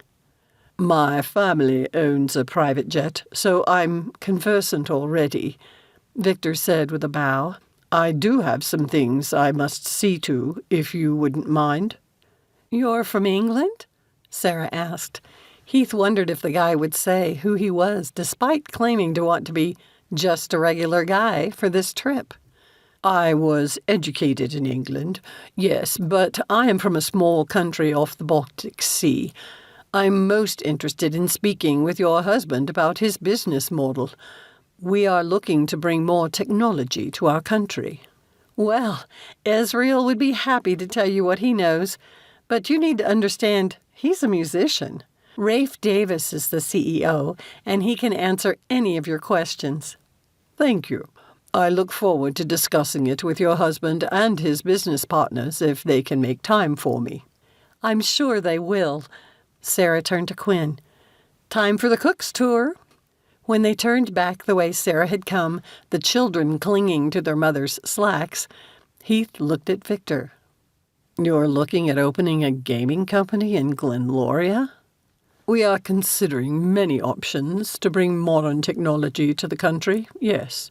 Victor took one of the comfortable recliner-type seats and put his laptop case on his lap. We are a culture very much steeped in old tradition. It has its benefits because it provides visitors an opportunity to step back in time, something I believe you would understand considering what your family has created in Wildstone. Victor pulled out his laptop and dropped the case to the side with more force than necessary. Unfortunately, the king has been resistant to change. Both of his sons, Quinn's brothers, are trying to encourage their father to look to the future. Prince Vigo, the heir to the throne, has made it clear he will make changes when he rules. Victor gave a rueful chuckle. The princess challenged me to do the same for myself, except relating to my love life. He shook his head. This is irrelevant. Vigo is trying to persuade his father that the two of them working together would be a better approach. The prince is right, in my humble opinion. He surprised himself by saying, "It'll take time to educate people about the changes and the benefits they'll bring. We went through a tough first year working with the tenants in Wildstone. Having a new owner made it a scary time for them as they wondered what it meant for their future, and they were resistant to changing anything. And yet I have visited the village, and the people seem quite happy. Now they are." Heath credited his sister and Dee Dee for smoothing out a lot of the issues. There's much to consider. Victor turned his attention to his laptop. As Heath took his to the conference table, he thought about this new picture of Quinn's evil family. He wanted to dislike them all on behalf of her mom, but he found himself impressed with what he'd heard of her brothers. Could Quinn ever bring herself to think differently of them? "This is not what I expected when he'd said we'd be riding on a private jet," Quinn confessed to Sarah. "I'll bet you thought it'd be full of luxuries and conspicuous consumption." "I did." "They already had the jet when you got married?" "Oh, Ezreal and I have only been married a little over a year." Something dark crossed her face, but it disappeared quickly. "I was married before." "Your children are adorable. I'm a photographer. If you'd like me to take some family photos, I'd be happy to." "Oh, would you? I'd love that. Everyone's coming off the World Finals, and I can't get Ezreal to commit to scheduling a time for a sitting." Sarah's expression softened, even as she sounded frustrated. "He's extremely shy and hates being around unfamiliar people, especially women." "Oh, no." Quinn made a face. "Will my presence here be uncomfortable for him?" "He'll either not look at you or, if he's pushing himself, may try to speak to you. Until he's comfortable with a woman, he stutters, which embarrasses him. We're working on it, so don't take it personally if it seems like he's ignoring you. He's really not. And he almost never stutters when talking to men." "I'm ashamed of myself," Quinn admitted. "I've been expecting a very different kind of person." "Spoiled and entitled?" Sarah gave a sympathetic smile. "Something you should know about the four partners, though, is that none of them came from rich families. Kane and Rafe were scholarship boys at Harvard. They grew up very poor. My father-in-law is a contractor in Seattle and—" "Wait, Wallet Construction?" Quinn asked. "That's Ezreal's dad. They're comfortably well-to-do, but hardly rich. Darius is from Boston, and his family is probably the most affluent because he's a financial advisor. But Darius was a high school art teacher when they partnered to create the game app. The press might call them the billionaire boys, but they won't be what you probably expect. They sound like regular guys, Quinn said, thinking of the term Victor had used for himself that morning. And they are, and they're all creative types. Sarah gave her an assessing look. Like you. I'd be interested in seeing your portfolio. Quinn pulled a business card from her phone case. I'm looking forward to getting some great shots of the fall colors in your area while I'm there. Be sure to take some of the campus. Rafe will want to see them. They'd left the bunk area and made their way to the main cabin, where Heath and Victor had set themselves up. The seats at the conference table looked comfortable, so Quinn decided to work there too. A man in wrecked gaming t-shirt stepped into the cabin. It's time to find your seats and buckle in. Mrs. Wallach, will you verify with your husband, or should I? I'll do it. She pointed to the 2 chairs with booster seats. Jana and Brand, you know what to do. While she strode down the cabin again, the 2 children hurried into their seats, and the steward buckled them in. Quinn took her laptop to the conference table and took a seat opposite from Heath. He glanced up from whatever he was doing, the corner of his mouth quirking up. It drew her attention to his lips. Her own tingled at the memory of their kisses. It woke the butterflies in her stomach and made her want to do it again. Behave, girl. Sarah returned with a tall, blond man. He scanned the room, but when his gaze fell on Quinn, his eyes went wide. He stepped back, but Sarah slid her hand in his. Her touch seemed to calm him, and he took a long breath. I'm Ezreal Wallach, he said, looking at everyone but Quinn, and I'm the music director at Wrecked Gaming. You've already met Joe here. He's our security team, but he's currently serving as my... Ezreal seemed to search for a word and grimaced. My bodyguard. Being embarrassed to need a bodyguard fit the description Sarah had given of the partners earlier. That he couldn't look Quinn in the eye made her feel bad for him. What had made him so shy of women? And how had Sarah gotten around it? It didn't matter. It wasn't any of Quinn's business. She made sure not to look at him anymore, though. She didn't want to do anything that might jeopardize Heath's position with these people. The captain's voice came over the speaker, telling them to prepare for takeoff. She closed her laptop and stowed it in the side pocket of her chair. What do you think so far? Heath asked quietly, his head leaning back, eyes closed. They're sweet. Sarah said they might want to see any photos I take of their campus. Nice. He turned his head and opened his eyes to look at her. And so it begins. The sadness in his voice made a lump form in her throat, which was ridiculous. This was exactly the break she needed, making connections with important people. This was what she wanted. Wasn't it? Chapter 11. Quinn had remained quiet for the rest of the flight, working on photo edits. Heath knew he'd done something wrong, because he could feel her pulling away from him. Had it been his comment about her job? He'd understand if the people at Wrecked raved about her photos and put them on their website. Quinn was an amazing photographer with a gift for using clever lighting and shadows to make her pictures captivating. The ones she took of people doing normal activities had a way of evoking emotion from the viewer. Should he apologize for his remark? He hadn't thought his words would cause a problem with her, but he'd only stated reality. Quinn had made her goals clear. Heath had no claim on her. Playing her fake fiancé didn't give him the right to beg her to keep Wildstone as her base of operations while she traveled. But if she did, he'd have a chance to see her occasionally. Could they make a long-distance romance work? Kane rented a car for you. Mr. Wallach said to Heath as they gathered their belongings once the plane had landed. Boone's still a couple of hours away. Wildstone's even farther from Seattle, Mr. Wallach, so I understand. I have to say, I'm a little intimidated by all this special attention, Heath said. Call me Ezreal. Mr. Wallach is my father. Kane likes your work and wants you to be happy with us. We try hard to be a good employer. He shrugged. From a practical point of view, happy employees do better work and change jobs less often.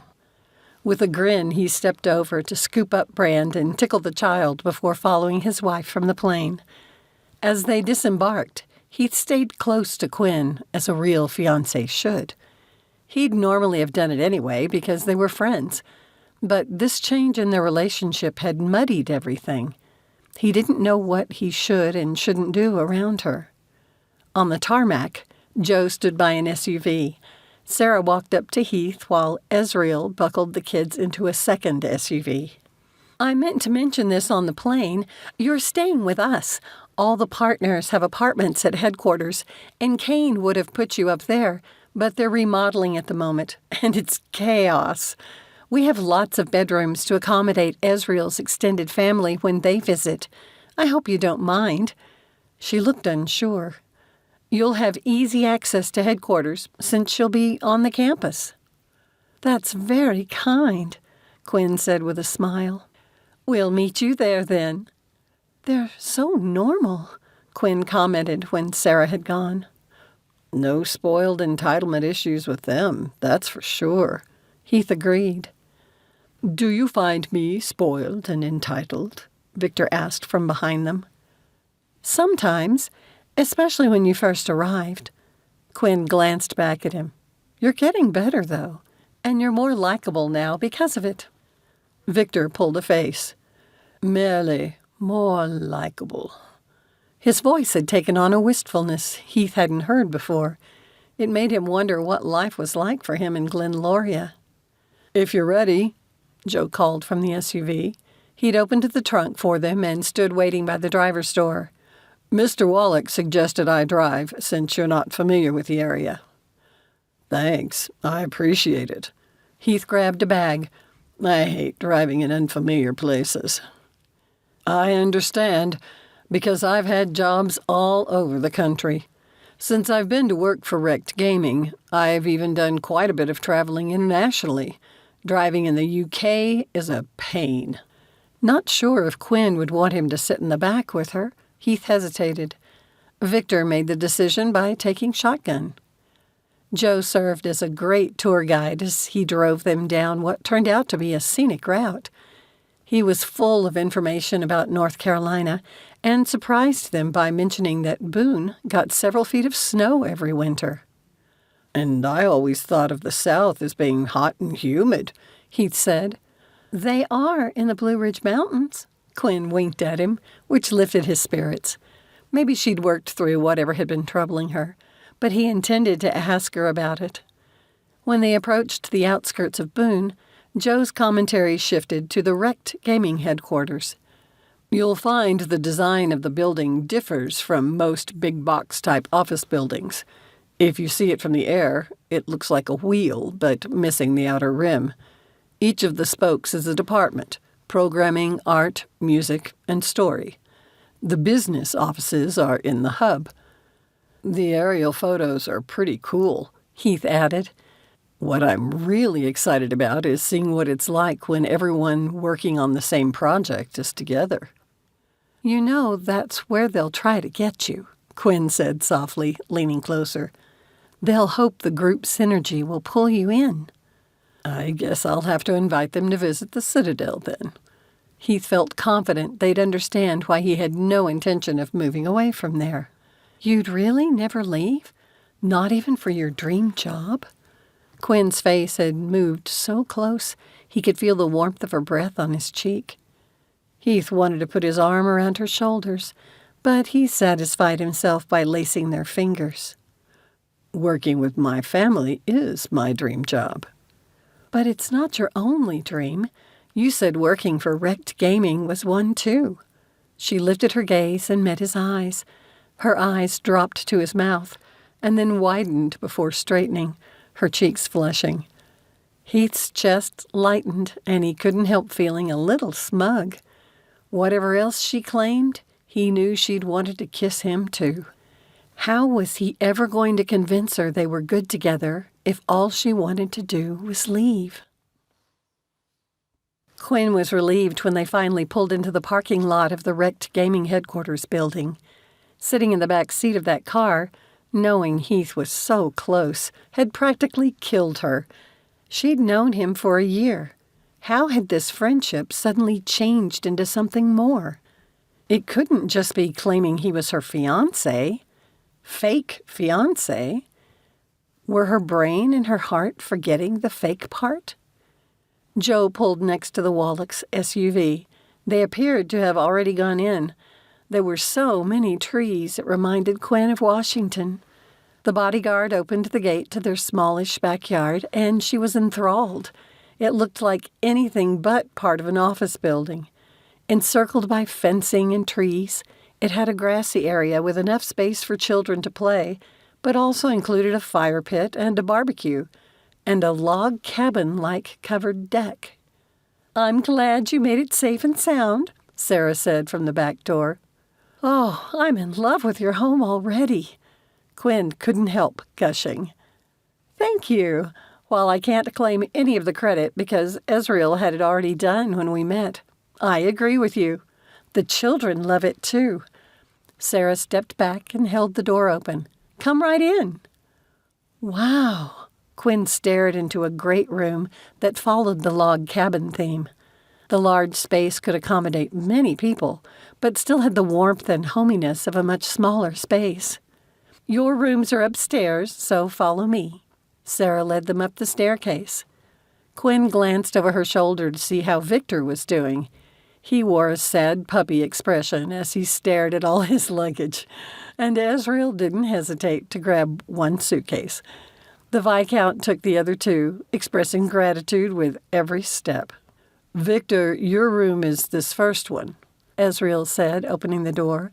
"It has its own bathroom." He looked like he meant to say more, but after glancing at Quinn, he ducked his head. Sarah took over. "Heath and Quinn, yours is across the hall from Victor's. It's the one Heath's parents use and has a lovely spa tub." She stepped out of the way to let them enter. "Thank you." Quinn had to work hard to smile. Heath nodded and entered the room, his face a little pale. "We've ordered pizza for dinner. Lots of it." Sarah grinned. "We know it's been a long day, so if you just want to crash, feel free. But there's plenty of food whenever you get hungry. Heath, Kane mentioned that the first meeting is at 8 tomorrow. Joe will come to show you where to go." Sarah closed the door and left them together. Heath turned to face Quinn. "I'm so sorry. I had no idea they were going to put us in the same room. When Kane asked who I'd be bringing, I only said you were my fiancé because Victor was coming." "It's all on me. I'm the one who put you in this situation." Heath was a friend, and she trusted him not to take advantage of the situation. She scanned the spacious room. The cozy love seat in front of the fireplace wouldn't fit her length, much less his. Like the rest of the house, the bedroom was decorated like a cabin, including a king-size log bed. The floor wasn't carpeted. It wouldn't work as a bed. "I can sleep on the love seat," Heath said, sounding dubious. "We'll both sleep on the bed. There's plenty of room, and we can put a pillow between us. Don't even worry about it." "If you're sure." He watched her with a warmth in his eyes, looking about to say something. Then his stomach rumbled, loudly. The noise startled them both, and they burst out laughing. "We need to get you fed," Quinn said, grateful for the reprieve from something intense. She grabbed her camera. "What do you think Victor worked on during the flight? He hardly talked with anybody." "He's really interested in Wrecked, so maybe that. Let's collect your guest and see if he wants some pizza." "My guest?" Quinn said over her shoulder as she strode from the bedroom. "He's a guest at your hotel." "Not anymore, remember? He checked out. He caught up with her. Now he's only here because of you. They knocked on Victor's door, and he opened it immediately. You hungry? I am. Victor stepped from his room and closed the door. Pizza in Europe is not the same as what is served in America. I am quickly becoming a fan of it and can understand why Americans eat so much of it. He put his hand on his slim stomach. I have no wish to get fat from eating it, however. There are healthier versions. When you get back home, you'll have to get your cook to check out some recipes. Healthier? Victor asked Heath, and the two men discussed what a healthy pizza might include. As they descended the stairs, Quinn couldn't stop thinking about Heath's expression when he'd looked at her. She'd made a mess of things with him, and it was because her bio dad had sent Victor. That move had ruined everything. All she wanted was to cry. Perfect timing, Sarah called to them from the great room. Kane and his wife Sona were able to join us. Heath raised a hand in acknowledgement. We'd have had to eat out again if not for you, a short Asian woman said where she was setting the table. I'll be so glad when this remodel is done. Eve is letting me borrow her oven for tomorrow night's game night, so I'll have a contribution. What is this game night? Victor asked. We usually hold them on most Fridays, Kane said as he carried a large salad to the table. We moved it up, so y'all... He stopped himself with a scowl. That Rafe is rubbing off on me. I will not talk Southern. Sona looked like she was trying not to laugh, and it felt to Heath like things did at the Citadel, like family. No wonder he'd connected with Kane so well already. What followed was a boisterous meal. Heath watched as Quinn spent her time chatting with the women and racing cars with the children on a miniature track. She also took pictures throughout the evening, especially of the Wallach family members. He wished she'd look at him more. When the evening drew to a close, Kane offered to give Heath a quick tour of the programming wing. You go along, Quinn said, waving Heath toward the door. This will give me a perfect chance to get a few shots of the Wallachs all together. Would you mind if I accompanied you? Victor asked. Not at all, Kane said. When their hosts went out the door, Heath began to follow. The Viscount took his arm and pulled him around to face Quinn. Victor spoke quietly to her. Your fiancé is leaving, yet you do not kiss him farewell. Do you not recall what you preached to me yesterday? Quinn's cheeks had gone red, and she shot Heath a quick look, her expression conflicted. He wouldn't force her, so he did nothing but lift one hand a little, holding his breath. When she took it, he inhaled again. Her touch reminded him of the times they'd kissed, also for the benefit of an audience. He continued to wait for her to make the move. With a resigned look in her eyes, she lifted on her toes and pressed her mouth to his. From her reticence, Heath expected a quick peck, but the moment their lips touched, fire seared through him.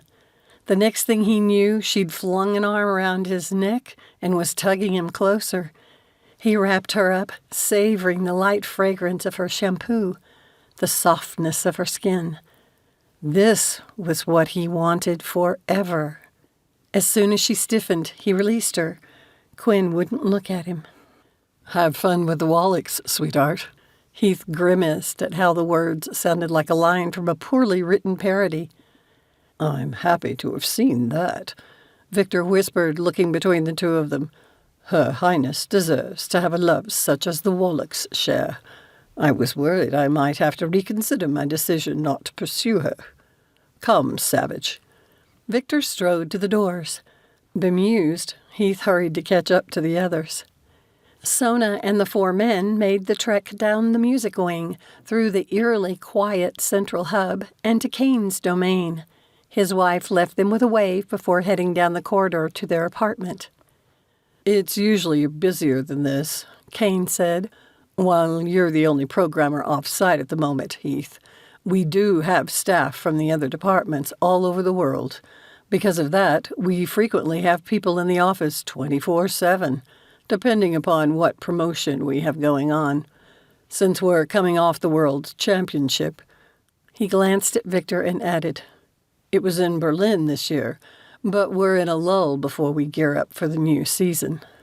What are your requirements for hosting this World Championship?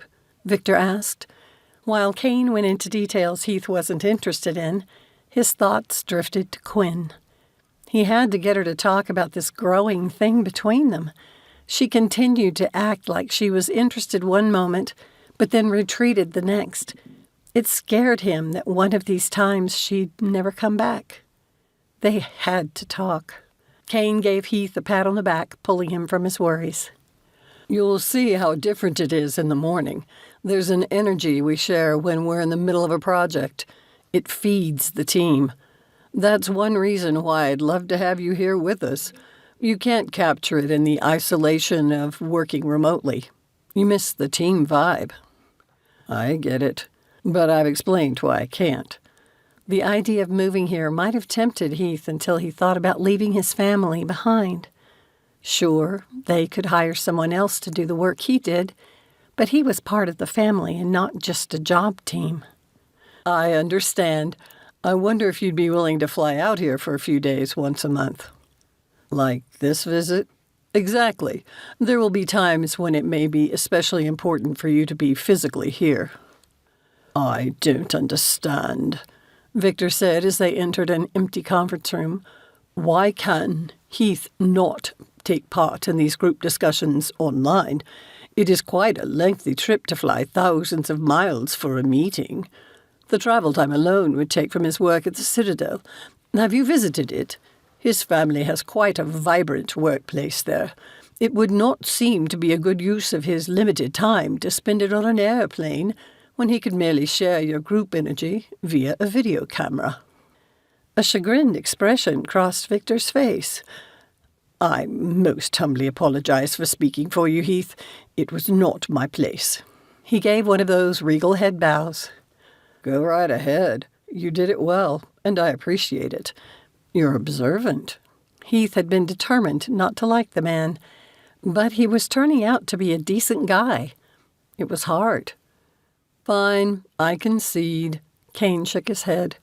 It's a shame Rex Gaming didn't set up in Wildstone, Washington. Right. Heath wasn't sure what to make of the comment. He'd never had an employer press so hard. It was gratifying, but also a little intimidating. What if he disappointed Kane? By the time they reached the Wallach's door, Heath was dragging. Did he convince you? Israel asked as he opened the apartment door for them. Not me, but you guys sure have got Victor's mind going. Victor, Israel said with a yawn. Rafe called to say he could meet with you tomorrow morning at 9. As for you, Heath, I told Kane he wouldn't be able to get you to move here. Maybe now he'll agree to you joining the meetings digitally. Night, you guys. Opening his bedroom door, Heath barely noticed Victor's goodnight. Quinn had placed one of the large pillows in the middle of the bed and appeared to be sleeping. He watched her for a few seconds. Her relaxed face made her look younger, more vulnerable. Heath quietly grabbed his sleeping sweats and went into the bathroom to change. As always lately, thoughts of Quinn filled his mind. He craved more than friendship, but he'd settle for it rather than risk losing her. He tiptoed to the bed and crawled under the covers on his side. Would they have continued down the same friendship path if Victor hadn't shown up? Heath had resisted his growing interest in her for months because she'd done nothing to encourage anything else. Yet when she'd needed an excuse not to be available to Victor, she'd immediately claimed Heath as her fiancé. It might have been that he happened to be there, or maybe it'd been instinctual, which could say a lot about how she felt about him. If he wasn't convinced she had similar feelings for him, he'd drop it. But he could see it in her eyes, feel it in the way she held his hand. had caught the occasional flutter like she'd meant to touch him.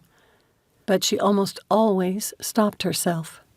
Heath rolled onto his side and pressed the pillow down to find Quinn watching him. "Did the tour go well?" she asked. It was just of the programming wing, but I won't get lost finding my way there in the morning. "That's nice." She started to turn away from him, but Heath held up his hand. We need to talk. Quinn let out a long breath, staring at the ceiling.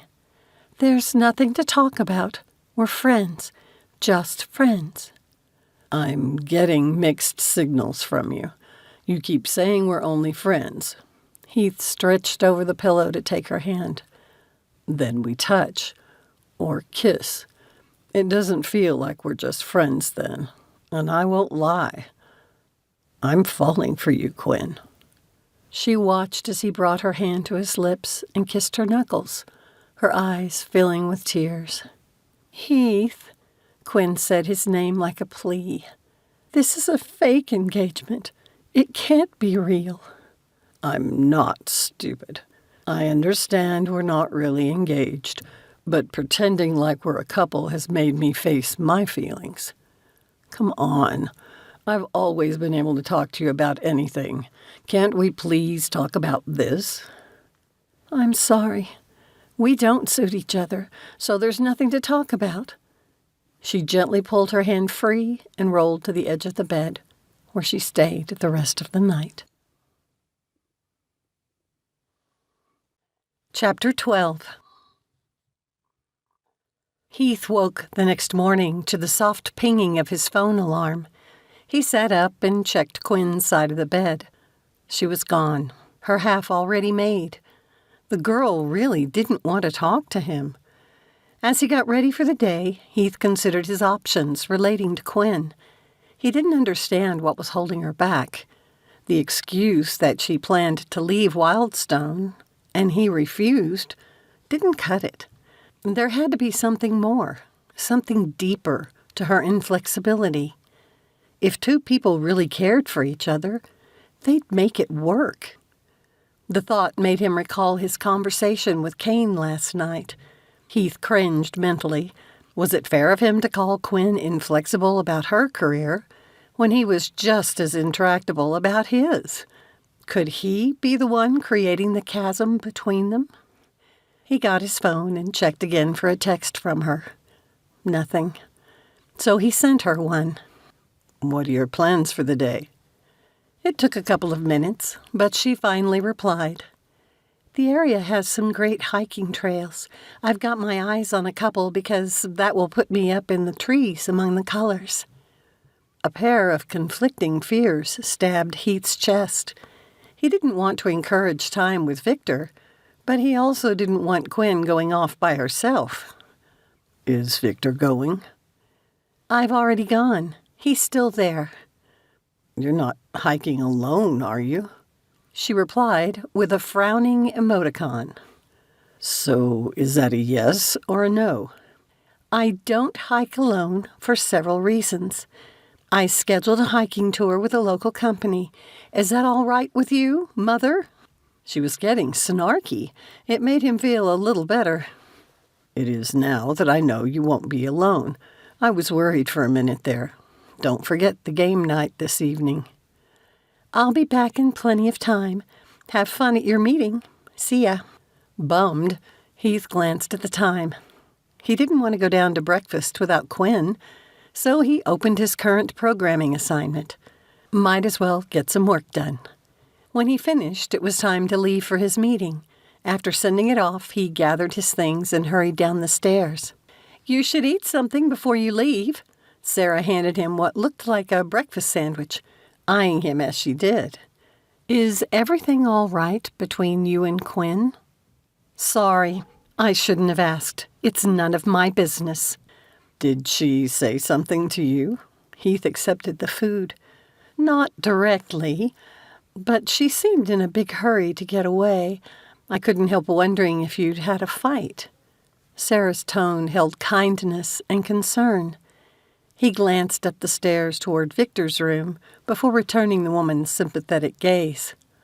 It's complicated, Heath finally said with a shrug. Well, if you need a listening ear, I'm told I have a good one. And I'm discreet. Thank you. He took a step toward the door, but then turned back. She could use her mom's advice right now, but doesn't feel like she can tell her. If you can get Quinn to talk to you, it might help her figure out what she wants to do. I'll keep that in mind when she comes back from her hike. Thanks. Quinn stepped from the tour bus and followed the others up the path, trying to focus on something other than last night's kiss. All night she'd dreamed of it. She'd finally risen at 5, determined not to risk seeing Heath again until enough time had passed that her whole body didn't go up in flames. It was almost as though the more she told herself not to think of the kiss, the more determined her mind was to bring it up. She'd kissed guys before, except nothing had prepared her for kissing Heath. Being in his embrace meant so much more to her than any she'd experienced before, way beyond the touch of their lips. Quinn had tried to analyze it, like that would somehow remove the emotional element. She could only compare it to a constrictor knot which had tightened the harder she pulled on it. Denying how she felt about Heath was the same. The more she pulled away from him, the more their connection tugged her back, and it hit her where her deepest feelings lay. The comment Victor had made last night as he and Heath were leaving came to mind. If she hadn't been embarrassed and confused about the pull Heath had on her, she might have turned on the Viscount and smacked his face. How dare he still talk about pursuing her, like she was an escaped convict or something? Or some prize to win. Had the threat been for Heath or a warning for her? Or both? It had to stop, but she couldn't tell Victor why. Quinn growled. The hiker she was passing shot her a wary glance. She stepped to the edge of the path and paused to take a deep breath. Thank goodness she had plans to stay away from both men. It would give her time to cool down, in more ways than one. She concentrated on taking pictures the rest of the hike. She got a ton of them in the mountains, and then drove the SUV to photograph the town, and finally ended at Wrecked Gaming headquarters. Sometime it'd be fun to rent a drone to see the wheel from above. Except there wouldn't be another time. Feeling depressed at the thought, she pulled up beside the Wallach SUV. Sarah stepped out of hers and waited for Quinn to join her. I just got back from dropping the children off for a play date. Did you get all the photos you wanted? I did. This is a gorgeous area. They entered the apartment and hung up their jackets. Did you have lunch somewhere? Sarah asked, stepping into the kitchen. I grabbed some fast food. That's a shame. There are lots of fun restaurants here. We'll have to take you to a few on your next visit. Her words and fatigue made Quinn's eyes sting. She wasn't usually so emotional. Frustrated with herself, she wiped her eyes. You look like you could use a nap. But do you have a few minutes to talk over a hot chocolate? I have a homemade mix that's to die for. Sarah didn't even wait for an answer, but took the lid off a ceramic canister on the counter. Quinn brought over 2 mugs from the cupboard. When they both had mugs full of the hot drink, she turned toward the living room. One more thing, Sarah called with a mischievous grin. She opened the refrigerator and pulled something out from the back. A spray can of whipped cream. Brilliant, Quinn said, coming back for a healthy squirt. It's not the same without it. Sarah pointed to the comfy chairs, and they settled in. Did you know I'm also from the Pacific Northwest? Seattle, like Esriel. I hadn't heard that. Quinn blew on her drink. Is that where you two met?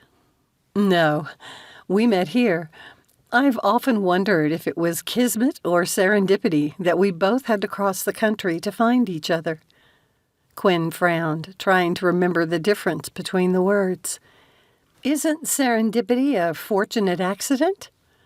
Yes, Kismet is fate. Either way, I've never been happier since I knew we were safe with Ezreal." Quinn paused in lifting her mug to her lips, surprised at how the tone in Sarah's voice had darkened. "I know I'm a stranger," the older woman said tentatively, "but I'm concerned about some dynamics in your little threesome. Before you tell me to keep out of your business, you need to understand that I was married to a brutal man before I moved here." "I'm so sorry you had to go through that." Quinn was glad the woman was married to such a gentle man now. "Something Victor said has me troubled. I'm guessing you overheard the tasteless comment?" "That's part of it, but I also spoke with Heath this morning. He said you're struggling with something you'd normally take to your mother, but can't for whatever reason." Quinn debated with herself for only a few seconds. She was so tired of this burden. "Let me explain that Victor is a viscount and is the heir to a dukedom from the country of Glenloria in Europe." Quinn then went into the sad story of her mother's first marriage and the recent magazine article.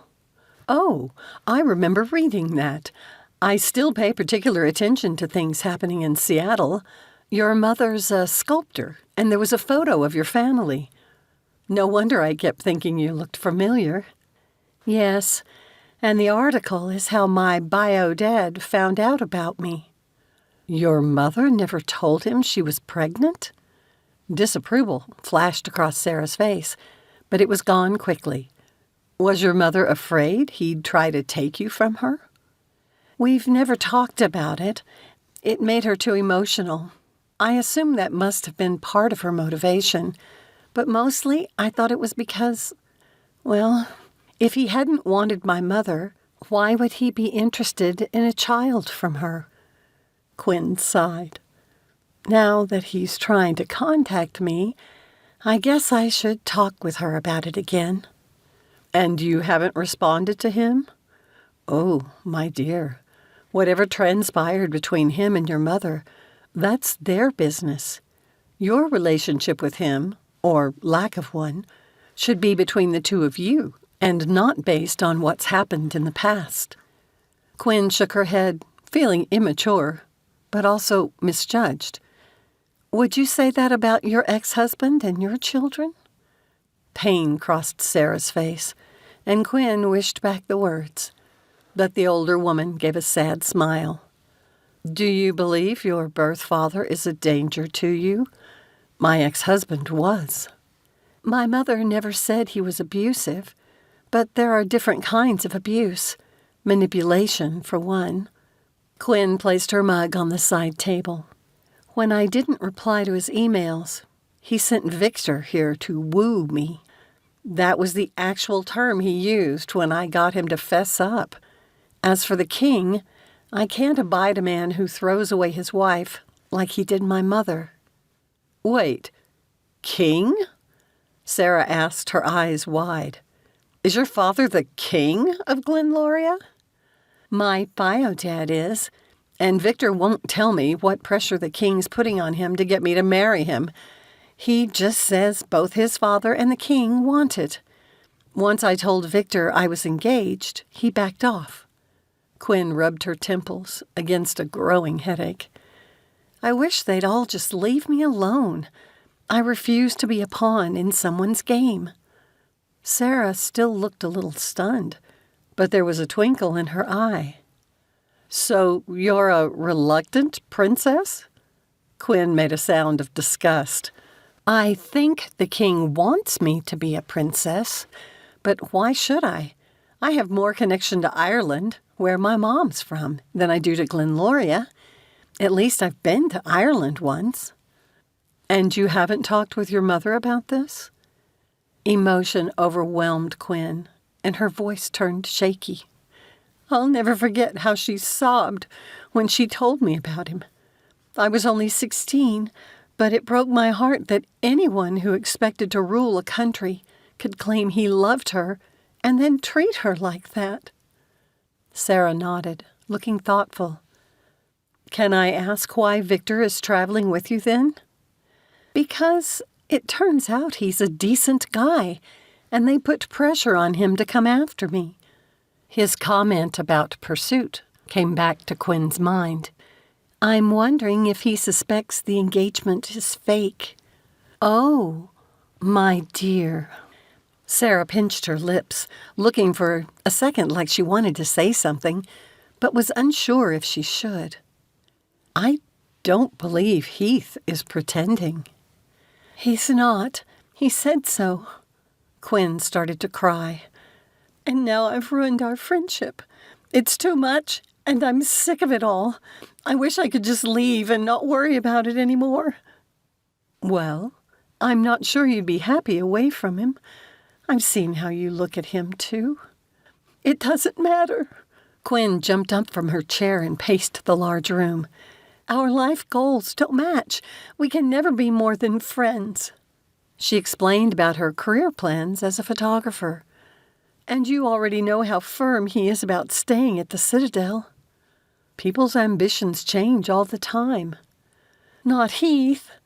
Quinn paused to stare into the fireplace. "There's a story about the Citadel once having a ghost, an old Irish baron who was so tied to the castle that he came to America with it. Heath is bound to his family and Wildstone as that ghost."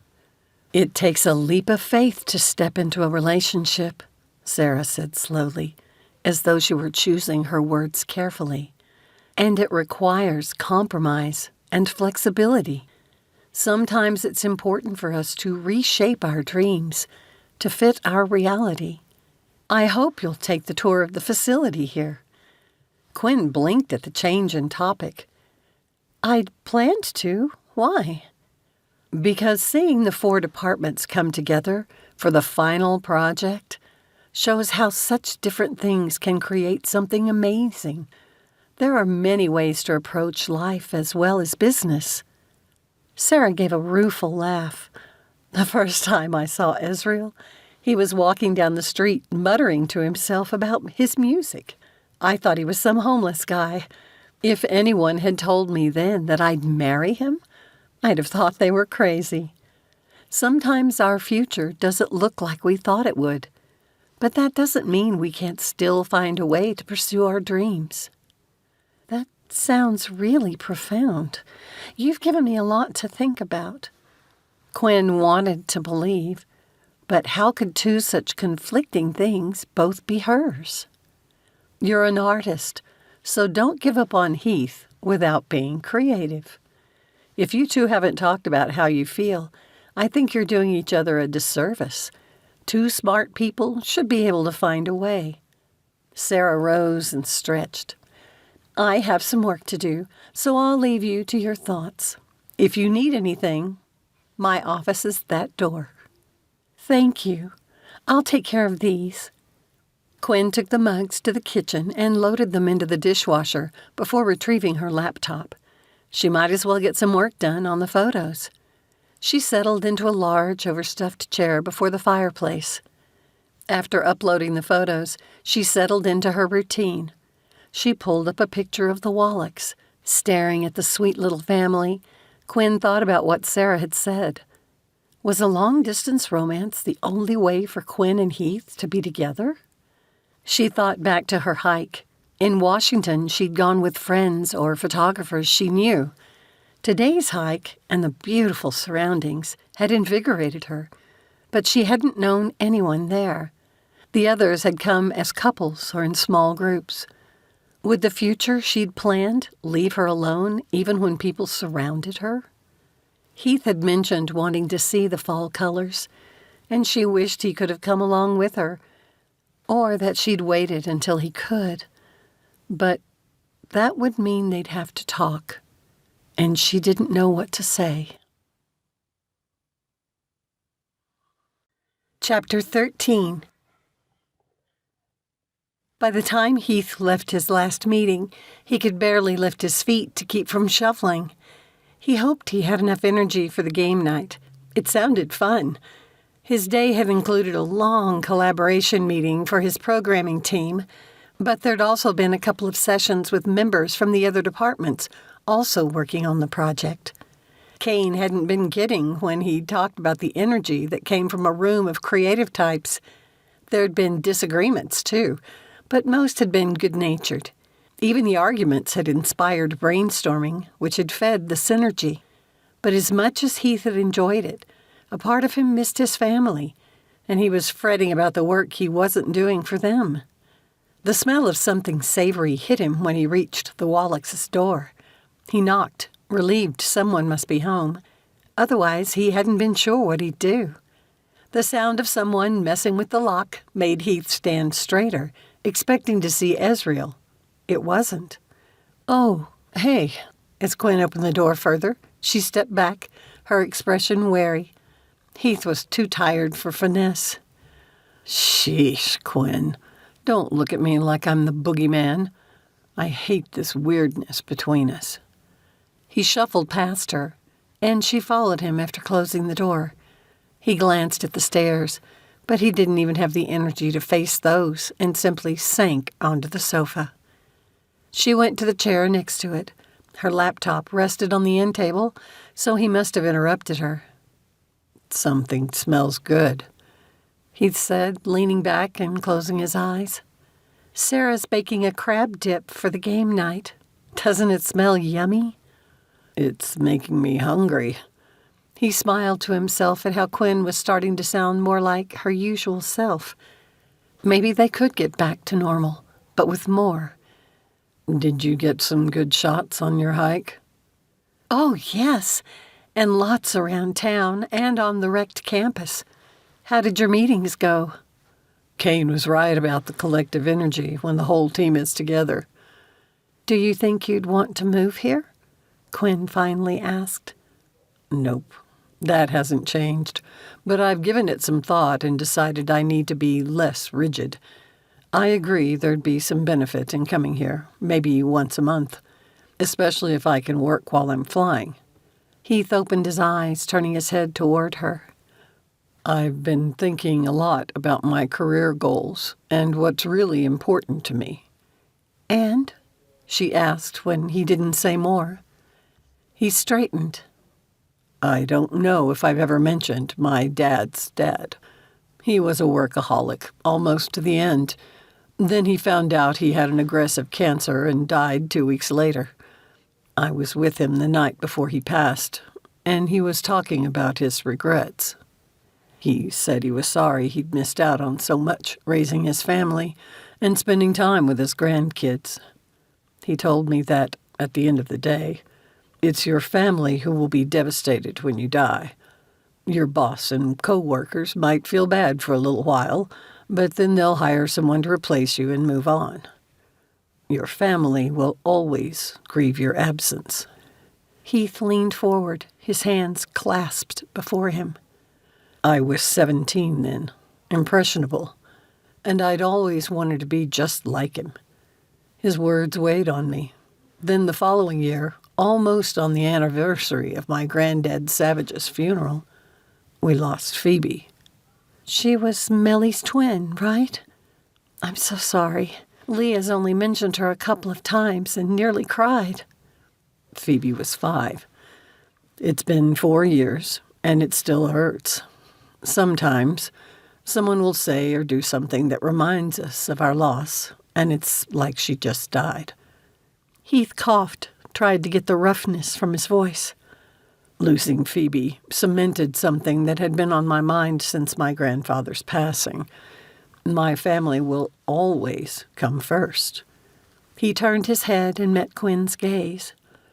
No matter what career I choose, I'm willing to make some compromises, but I won't let my job be my life.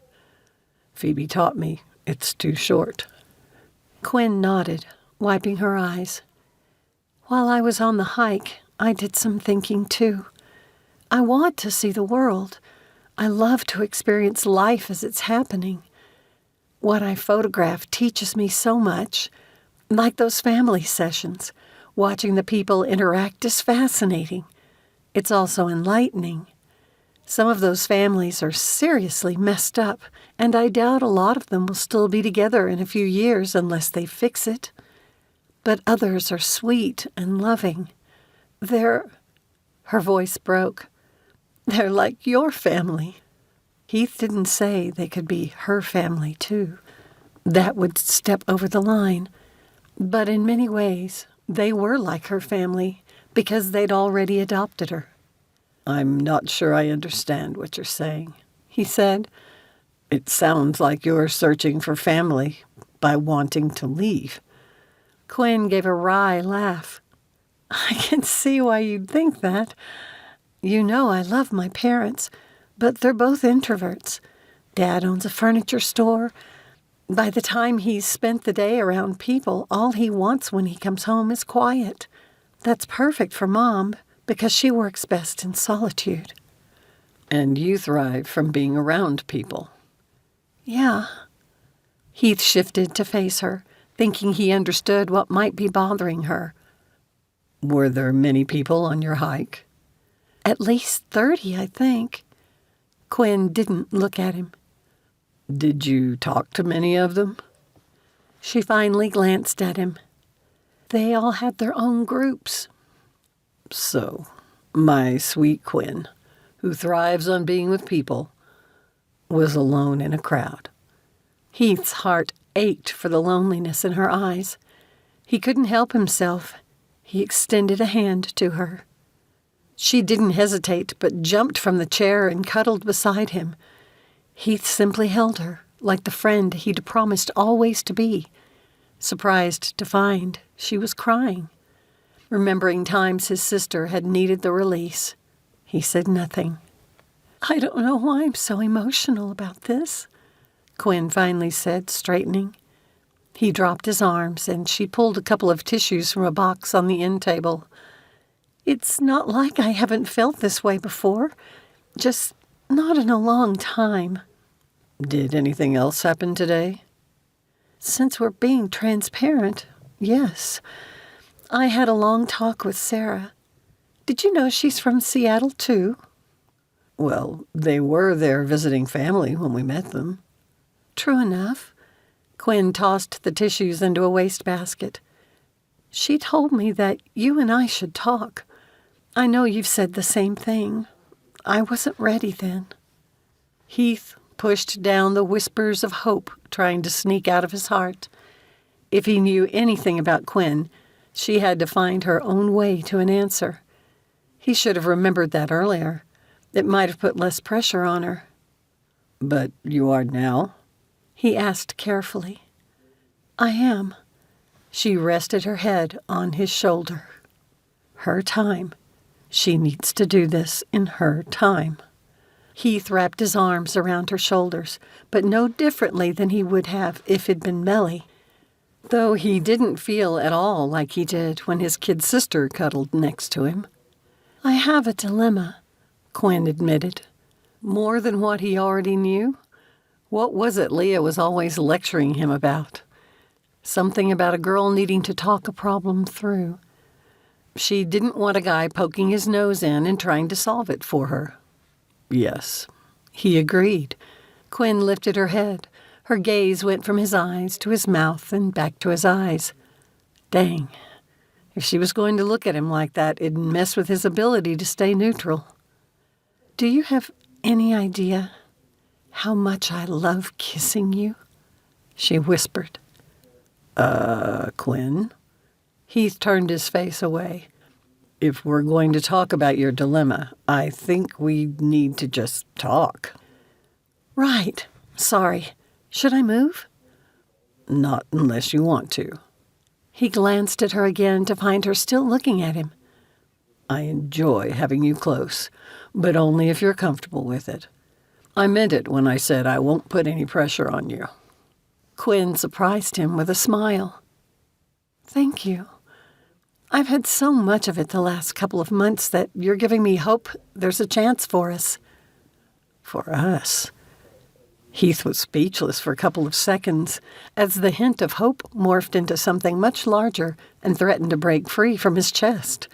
Thank you, Leah, for always complaining to me. That's encouraging, and I'm sorry for making you uncomfortable before.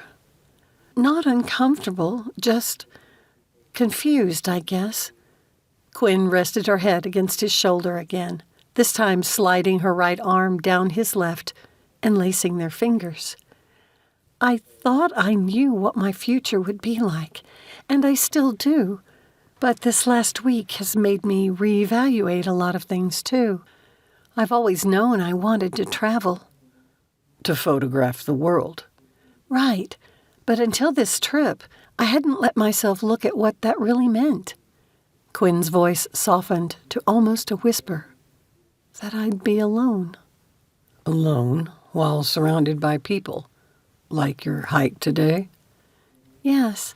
I've gone on hikes with photographer friends and attended a few conferences around the U.S.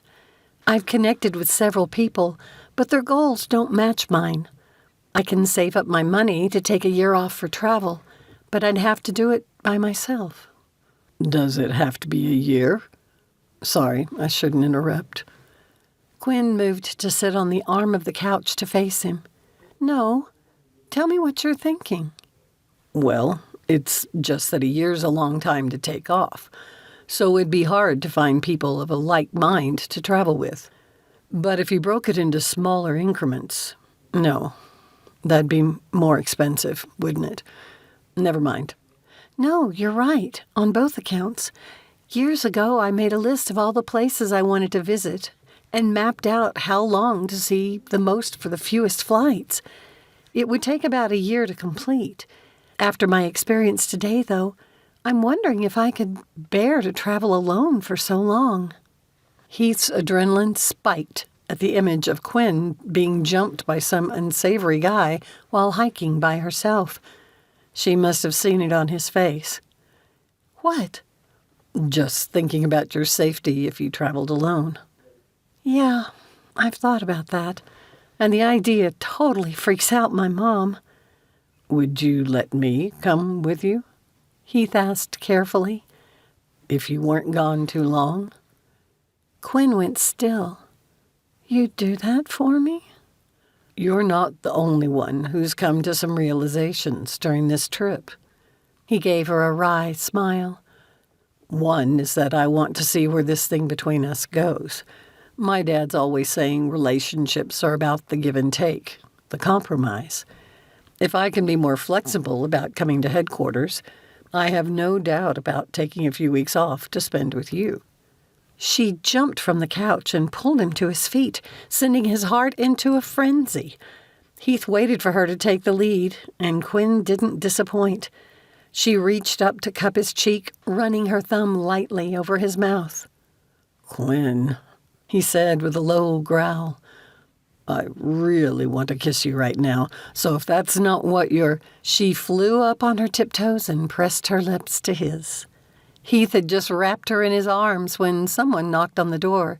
At the same time, her phone pinged. Chapter 14. Heath released Quinn. She pointed to the door while hurrying to the table where she'd left her phone. When he opened it, Victor stood on the other side, his gaze on his phone. Had he been the one to text her? The man looked up, his eyes wide, face pale. What's wrong? Heath asked, now alarmed, but the Viscount walked right by him. I'm so sorry, Victor was saying to Quinn as Heath turned around. She stared at the man, her cheeks flushed with the brightest red Heath had ever seen. The panic in her eyes had him at her side in a flash. What had Victor done to scare her like this? I thought you were my friend, she cried at him. How could you? I didn't mean to give him your location. I plead with you to believe me. Victor took a step forward, but Heath did too, and the man stopped. Yesterday, Vigo, he's the heir, and I were talking online about the possibility of hosting esports events in Glenloria. The king came into the room, and we were excited to tell him about it. His shoulders drooped. I said nothing about you to him, but Vigo must have later. Can someone please tell me what's going on? Heath asked. The king of Glenloria will be here in an hour. Quinn turned to her laptop. I have to get away. Are you sure you want to do that? Sarah said from her office door. "Sorry to put my nose in, but I heard the shouting. I came to see what was wrong." "I'm sorry to have brought my messed-up life to your home." Quinn pulled the laptop tight against her chest. "Whatever happens, you won't be alone." Heath put his arms around her shoulders again. "Since the bio dad's on his way here, why not meet him?" Sarah asked, her words encouraging. "And you can do it on your own turf," Ezreal added as he came to stand by his wife, and he'd been looking at Quinn when he'd said it. Was the shy musician learning to trust her now? "My turf?" she asked. "Mi casa es su casa," Sarah said, giving her husband an adoring grin. "At Wrecked Gaming, we're a family." "We support each other." "Quinn," Sarah added quickly, "I can tell by the look on your face that you want to run, but I'd like to suggest another possibility." "What?" "Well, it's kind of nervy of the man to just drop in on you with only an hour's notice. I imagine he assumes his arrival would surprise you enough to talk to him. So, tell him you'll only meet him here. We already have a party planned, and the house will be full of people. Since you can't do this in Washington with yours and Heath's families around you, let us fill in for them. The man will see you have support here, too." Heath thought it was a brilliant idea, but he looked down at Quinn for her response. "What do you think?" she asked him. "Well, I wish he hadn't placed you in this position, but since he did, I think it's a great approach." "I agree." Victor's expression turned sheepish. "I know him, and you do not. After meeting him, you may then decide if you wish to speak to him alone." "I don't want the children here for that, Victor," Ezreal said. "I can have Rafe's mom extend the play date." Sarah turned to Quinn. "But what do you think?" "I like it." She shook her head. "Actually, I hate it, because I hate confrontation. But I get your point. All of your points. Could Joe come too? He can look so intimidating when he wants to." "Yes, he can," Sarah agreed, pulling out her phone. "Leave it to me." "With all of us here," Heath said, "he can't bully you, and it'll give you a chance to see him in action. If you want, you can formally abdicate." He looked at Victor. "Can she abdicate from being a princess?" The man shrugged, so Heath continued. "Anyway, I'd suggest not making a rushed decision. Take whatever time you need to assess the situation." "I'm so glad you're here." Quinn slid her arms around his waist. "So am I, my love." Sarah and Ezreal took care of informing the other owners. All 4 couples arrived in plenty of time to set up the food. "What's this?" Quinn asked Kane's wife, Sona. "Bacon cabbage dippers. Eve let me borrow her oven. Mine won't arrive for 2 more days." "Who's Eve?" Quinn asked, sniffing at the plate. "She's Darius's wife. He's over the art department." "These smell yummy. Are they Korean?" "No, I'm part Chinese. Kane's the one who's part Korean, but he's useless in the kitchen. My Irish grandmother raised me and taught me how to cook. Someday you'll have to tell me your story. And someday you'll have to tell me how Sarah's guest ended up being a princess." Quinn groaned. "It's a horror story, believe me." The door opened again, and a man, almost as tall as Coop, entered, juggling a couple of trays, while a slender, dark woman with a complicated hairstyle of tiny braids followed. She carried a sleeping baby with an amazing shock of red curly hair. "That's Darius, Eve, and their baby, Bruce," Sona said. "Let me help you with those," Quinn said, hurrying over to take a tray from the man. "You can put Bruce in my office," Sarah said. "Ezreal added extra soundproofing, and I have a baby monitor in there." "Perfect." Quinn had just put the tray on the counter when the door opened again. Another Asian woman stepped through. She carried a large casserole with oven mitts, while the dark-haired man who followed her held several bags of different kinds of chips.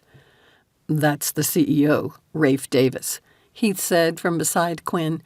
"His wife, Ari, is Kane's sister." It's so nice of them to do this. Tears burned at the back of her eyes.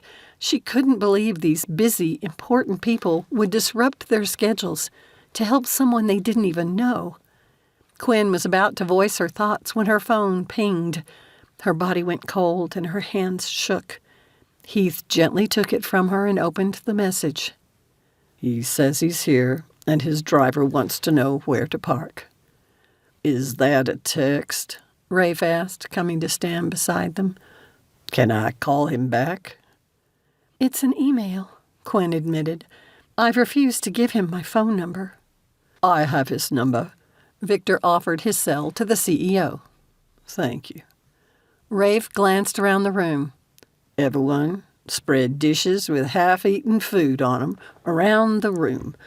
This needs to look like our party's been going for a while." "We've got this," his wife called from the kitchen where she was slicing up a cake. The others scrambled to do as he said. "Are you ready for this?" Rafe asked Quinn, his eyes full of sympathy. She nodded, and he pushed a button on the phone, though he surprised her by putting it on speaker. "Victor," the deep voice didn't wait for a reply, but went into what sounded like a tirade, not in English. She realized she didn't know what language they spoke in Glenloria, and glanced at the Viscount. He had a crease between his brows, and his cheeks had flushed. "Excuse me," Rafe interrupted, but the king carried on. Rafe spoke louder, almost shouting. "This is not Viscount von Essenberg. My name is Rafe Davis, and I'm the CEO of Wrecked Gaming. Where are you right now?" The king went silent for a couple of seconds, and then spoke softly in that same language. He must have handed off the phone because someone else spoke, the man giving an intersection. "You're not far," Rafe said. "One of my bodyguards will be out in the driveway to show you where to park. See you in a few minutes." He hung up the phone and handed it back to Victor before pulling out his own. "Bill, they're on their way, and your guys will search them just like you would anyone else." He paused, listening. "All right." When he hung up, Victor asked, "Why are you subjecting him to a search?" "It's not our intent to cause an international incident. My head of security insisted, since we have only the man's word that he is who he says he is." "I will vouch for him. Is my word sufficient?" "Yes, I'll tell Bill." Rafe pulled out his phone again and stepped to the side. "I've got the outside cameras set up," Kane called. "What's this?" Quinn asked, feeling uncomfortable. "I loathe what the man did to my mother, but I don't want to humiliate him." "That's not our plan," Sarah said. "We thought you'd like to get a look at him before he sees you." "Oh, okay. Here, taste one of my bacon cabbage dippers while we wait." Sona handed Quinn a small plate with 4. "You can share with your sweetie. There are different dips on the counter." "I don't know if I can eat any of this," Quinn admitted. "You do look a little green. Don't throw up," he said with a sympathetic chuckle as he took the plate from her. "Try a bite of Rafe's cake, then." Ari slid over a plate with a sliver on it. "It's called a hummingbird cake. It's so yummy." She turned, picked up 2 more plated pieces, and carried them to Darius and Eve. They spent the next few minutes eating. Quinn wished she could look as easy about the situation as everyone else in the room did. "They're here," Kane called. Quinn's fork clattered on the plate. She barely caught it before it bounced to the floor. "Breathe." Heath took her hand and led her to a computer monitor. The screen showed the typical low-quality image. The limo with flags had parked across the street. There wasn't room in the driveway for it. A man jumped out and hurried to open the back door.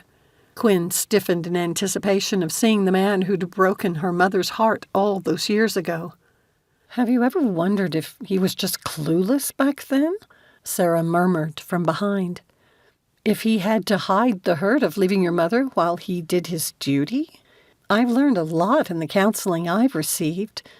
Denial is not a river in Egypt, but people swim in it all the time anyway." "Meaning me?" Quinn asked, a little hurt. "I was thinking of the king, but self-assessment can be very enlightening." I don't believe Sarah's saying the man didn't mess up royally. No pun intended, Heath added. But there are always two sides to every story. I can't help wondering about his.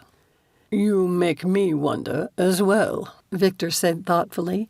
"Was he forced to leave the love of his life for an arranged marriage?" "But he told you the divorce was amicable. No big deal," Quinn argued. Was his denial a way to cope with his loss? Heath asked. Quinn tried to be open-minded as she watched a tall man step gracefully from the limo. The streetlight highlighted the silver streaks along his temples, and she recognized him from one of the photos she'd seen online. After glancing up and down the quiet street, he faced the building. He took a deep breath, like he was calming his nerves, and strode forward. Her heart gave a little lurch. The gesture reminded Quinn of how she did the same thing when she faced an uncomfortable situation. No, she shouldn't be giving this man any credit. But what if they were right? What if her bio dad wasn't here to claim rights over her or manipulate her? What if he just wished to meet the daughter he hadn't known about? Part of her wanted to believe it, but the portion of her mind that had detested him for 8 years wasn't so quick to forgive. The doorbell rang, and everyone scurried back into their places. Quinn quickly took a seat at the breakfast bar and took a bite of the cake. She put on a bored expression and turned her seat a little so she could see the door as Ezreal opened it. Chapter 15. Quinn rested one hand on the counter to give it something to do. Heath covered it with one of his. Frowning, he closed his fingers around hers like a warm blanket. The king entered the room with the stereotypical bearing of a monarch, looking self-important and expecting the world to treat him with respect. For the first time, Quinn wondered if her mother would have been happy if she'd stayed married to the king of Glenloria. Her mother hated pomp and circumstance stuff. In many ways, she was still the free spirit she'd been in her youth, and would have chafed miserably against the rules of etiquette that surely must drive a royal life. "Where's my daughter?" the king asked in a surprisingly vulnerable voice. Quinn's eyes stung. He looked the part she'd always imagined, but he sounded nothing like it here. What if they were right, and he'd been a victim too? She'd invested years in hating him from a distance. If she softened her attitude, would her mother take it as a betrayal? Everyone had turned to look at Quinn, and her bio dad's gaze landed on her. He strode toward her, but stopped a few feet away.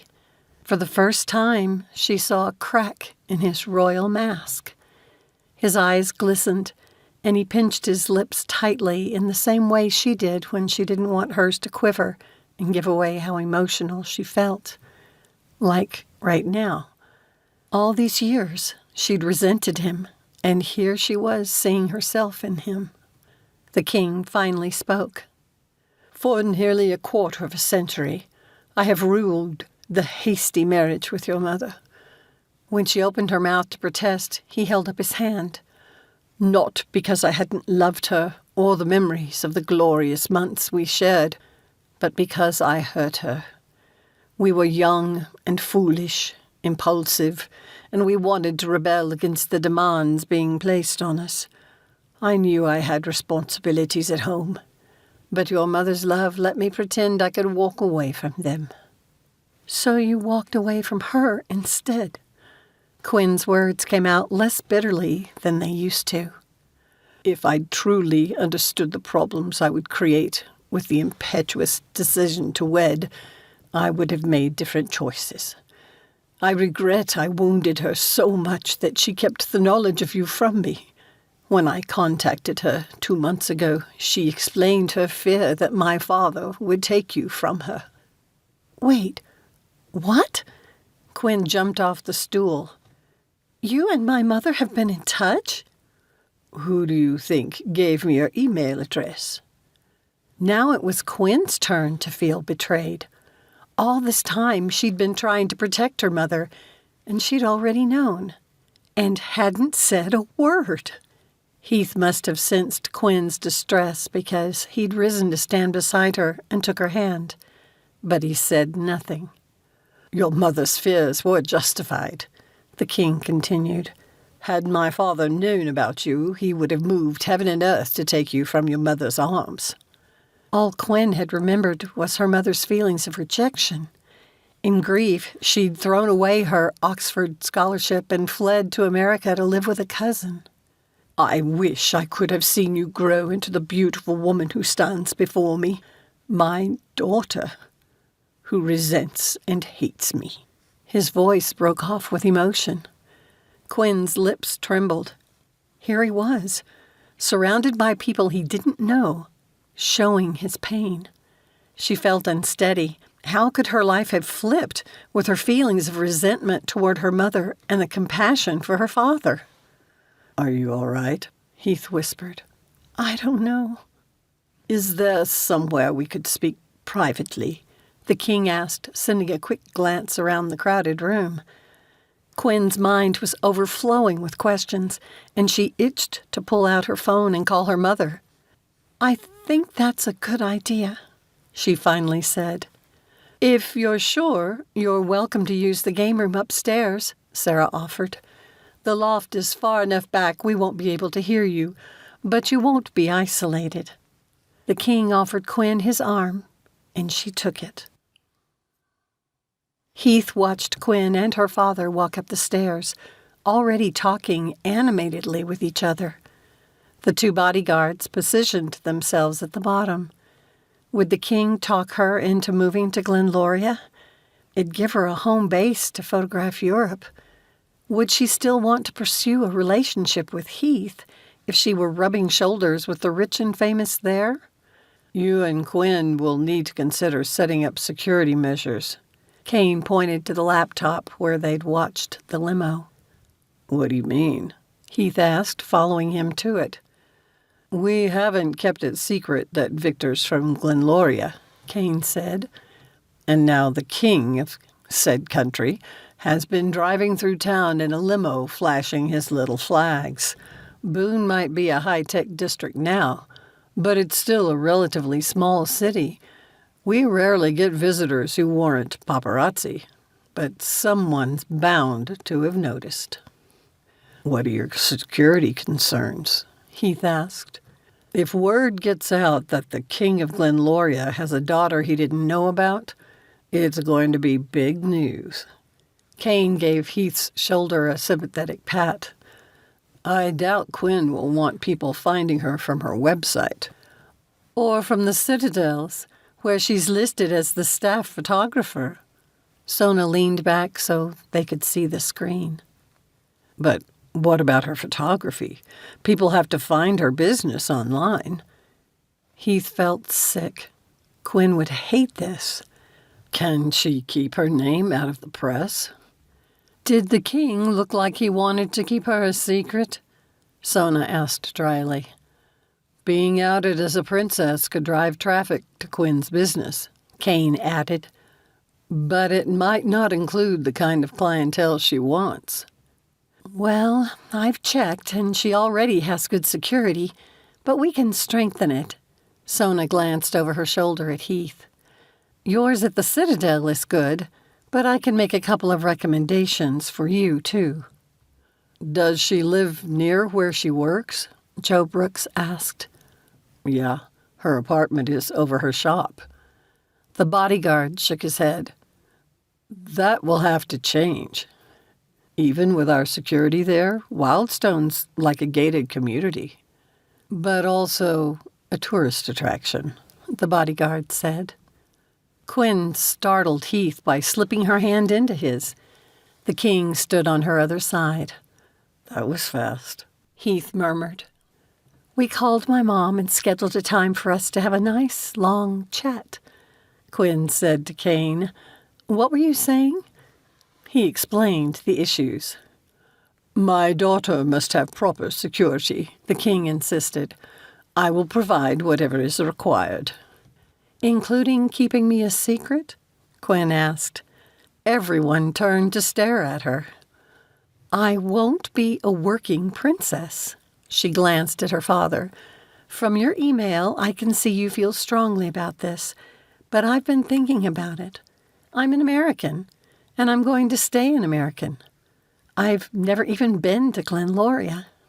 But I'm proud of you. I wish to proclaim to the world that you're my daughter. Ari, standing beside Rafe, raised her hand. The king gave a nod for her to speak. Can you make the announcement, but say she wishes to keep her privacy? Maybe have a royal portrait done, but do her hair and makeup differently enough that people seeing Quinn might only think she kind of resembles this new princess? Believe me, hair and makeup changes really can make a difference. Ari pointed at Darius. And our resident artist is a wonder with oils. Quinn looked at Heath. What do you think? What does he think? Her father asked a little indignantly. You should ask what I think. No. Whatever I do impacts Heath and his family. I want to make a name for myself for my photos, not because I happen to be your daughter. Please, let me keep my anonymity. Don't you guys have royal names you give family members, like really long ones? Eve asked, speaking for the first time. I like it, Rafe said. You could name the new princess after a bunch of your ancestors, but stick Quinn somewhere in the middle.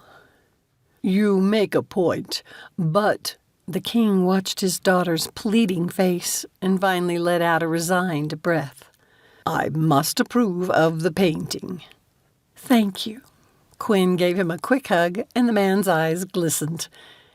When she released him, she did the same to Heath. Except with him, she also lifted to her tiptoes and pressed her lips to his.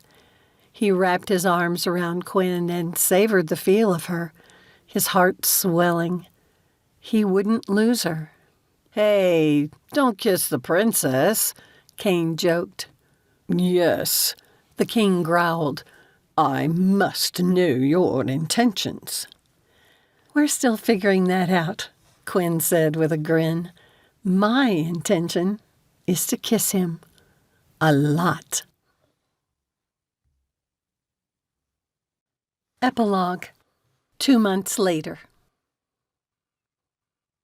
Well, send me what you can before Christmas, but don't feel like you have to push it, Kane said after the others had left the conference call.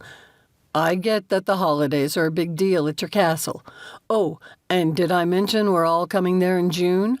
Rafe's in-laws invited us to a wedding you're hosting. Really? What are the couple's names? Heath had already accessed the registration calendar. It's going to be a bit of a family reunion, too, Kane chuckled. They're a fun group, so I'm looking forward to it. You can give us the grand tour. Oh, and the couple are Mark North and Mackenzie Turkledson. Heath blinked, recognizing the names, and had to work to maintain a calm expression. I'm excited to show you all the place. Well, have a fun holiday and don't work too hard, Kane signed off. Heath stared at his screen. Adding 4 billionaires to the talk show host's wedding next summer had just increased the security issues. They'd already learned a lot from the king's security people. It'd taken a few weeks, but the finished portrait had barely resembled Gwen. The wrecked ladies had done her makeup so her eyes appeared more slanted, her cheekbones higher, and her face fuller, thanks to cotton balls. Darius had painted her with deep brunette hair, the same color the king's had been in his youth. As soon as he'd received it, he'd submitted official paperwork acknowledging her as his daughter and held a press conference announcing the newly discovered princess.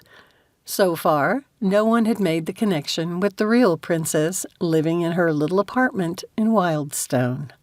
A tapping on Heath's office door pulled him from his reverie. "Come in," he called, and Quinn stepped inside, carrying a tux wrapped in plastic. "Since I was coming here for a session, I brought your tux for tonight's ball." "Hey." Taking it from her to put on his coat rack, Heath gave an obligatory groan to hide his excitement. He had to force himself not to glance at his desk drawer, where he'd stashed the tiny box. When his hand was free, Quinn stepped into his arms. It'd become such a reflex to kiss her whenever he saw her, after being apart for a while, that he had to be careful not to do it in front of the guests. "Will you two never stop?" Leah complained, sliding in behind them and taking a chair. "Never," Quinn said, her lips curving up while they were still pressed to his. Reluctantly, Heath ended the kiss. "Besides, I have to put up with this from you and Coop, so you should be sympathetic." Heath kissed Quinn one more time before releasing her. She took the chair closest to him and slid her foot against his. "Guess what?" Leah asked, looking excited. "That's a pretty broad question," he said. "Are you talking about your cookbook, the Yule Ball tonight? Something else?" His sister sighed. "I don't know how you put up with him, Quinn." "Heath? Pfft. After learning to deal with my royal relatives, even at a distance, he's a piece of cake." Quinn leaned forward. "But what's up? I thought the photos were a go-ahead for the cookbook." "Oh, they are. I'm talking about the big event next summer." Leah clasped her hands, watching expectantly. "The one the billionaire boys will attend?" Heath asked, watching his twin. Quinn gave a squee of excitement and clapped her hands while Leah scowled, her shoulders slumping. "How can you already know?" his sister asked, her disappointment almost making him sorry to have stolen her news. "I barely heard it from Mom." "Kane told me just now on the phone." "Wow, that's a lot of rich and famous people here all at once. More security?" Quinn asked. "Yep. I was thinking of asking Talon for his thoughts." Heath liked the tall Polynesian man the King of Glenloria had hired for Quinn. "Not a bad idea, since he's worked with direct gaming security before," she said. "I imagine either Joe or Bill will come with the guys." "I don't know yet, but I think it's likely. It kind of blows the mind," Heath commented, looking at the note where he'd written about the wedding editions. "How do regular people like this Mark North and Mackenzie Turkledson, that name's a mouthful, get to be best buds with such high-powered people?" I wonder." Leah made a show of scratching her head in confusion while looking at Quinn. "It wouldn't be like anyone we know, would it?" "All right. I get your point, but it still makes me wonder what their story is." Heath faced them again. "When are you ladies having your hair done in Wildstone?" "That's why I came in here. I wanted to check with Quinn before her session. She's cutting it kind of close to the line. It's for a senior couple, so there shouldn't be much drama." Quinn glanced at Heath. "I won't be late to our Yule Ball." Heath loved it when she referred to Wildstone events as ours. Colleen and Dawn would be there tonight. Heath approved of how Quinn handled both of her male parental figures. She called Dawn Dad and the King Father. From what Quinn's mother had said, she and her ex-husband had spoken a couple of times since the Boone meeting, though Mrs. O'Brien wouldn't talk about it. From what Victor said, the Queen of Glenloria hadn't been happy about having a mystery daughter dumped in her lap. At least the woman's public position had been pleasant and accepting. The Viscount said she was pleased with Quinn's request for anonymity. "Well, I best let you get to your clients." Leah jumped to her feet. Once she'd left the room, Heath reached for Quinn again. She slid her arms around his neck, lifting her chin in invitation. He accommodated her, but made it a quick kiss, knowing how easy it was to lose track of time. "You know," she said, stepping back, "it was at last year's ball where I really saw you for the first time. You looked so good in your tux, and your nerdy horn-rimmed glasses proved to me you were dangerous." "What, me?" Heath could tell she was teasing him, but she was serious, too. "How could I be dangerous?" "Because you're just my kind of hotness, and I'd already heard from others how dedicated you were to stay here. I didn't know how deeply I'd fall in love with you." Quinn pushed up his glasses. "But I really should leave or I'll be late." "Wait, your kind of hotness?" He tried to pull her closer, but she stepped back. "Heath!" She reached for the door handle. "Hang on." Heath made a last-minute decision and opened the drawer to grab the box. He'd gone back and forth between proposing in private or during the ball, but his gut told him she'd hate having a crowd and the pressure it would place on her. His only regret was not being able to get a picture of her response. "It's not professional to be late." Her words broke off when he dropped to one knee. "If you're not ready for this, just say the word. But know that every day I'm with you, I'm falling in love with you even more." He lifted the ring box. "Tell me, my sweet princess, if I should stop now, or if it's all right to pop my question." "Oh, Heath!" Quinn's eyes had filled with tears, and he prayed they were happy ones. She then held out her left hand and said in the jokingly severe voice she used when mocking her royal status, "Ask me then, you knave." Finally, Heath's chest swelled. His throat tightened so he had to cough in order to get any words out. "Quinn O'Brien, would you do me the honor of spending the rest of your life with me and letting me carry your camera equipment when you sally forth to conquer the world on film?" "Yes, Heath.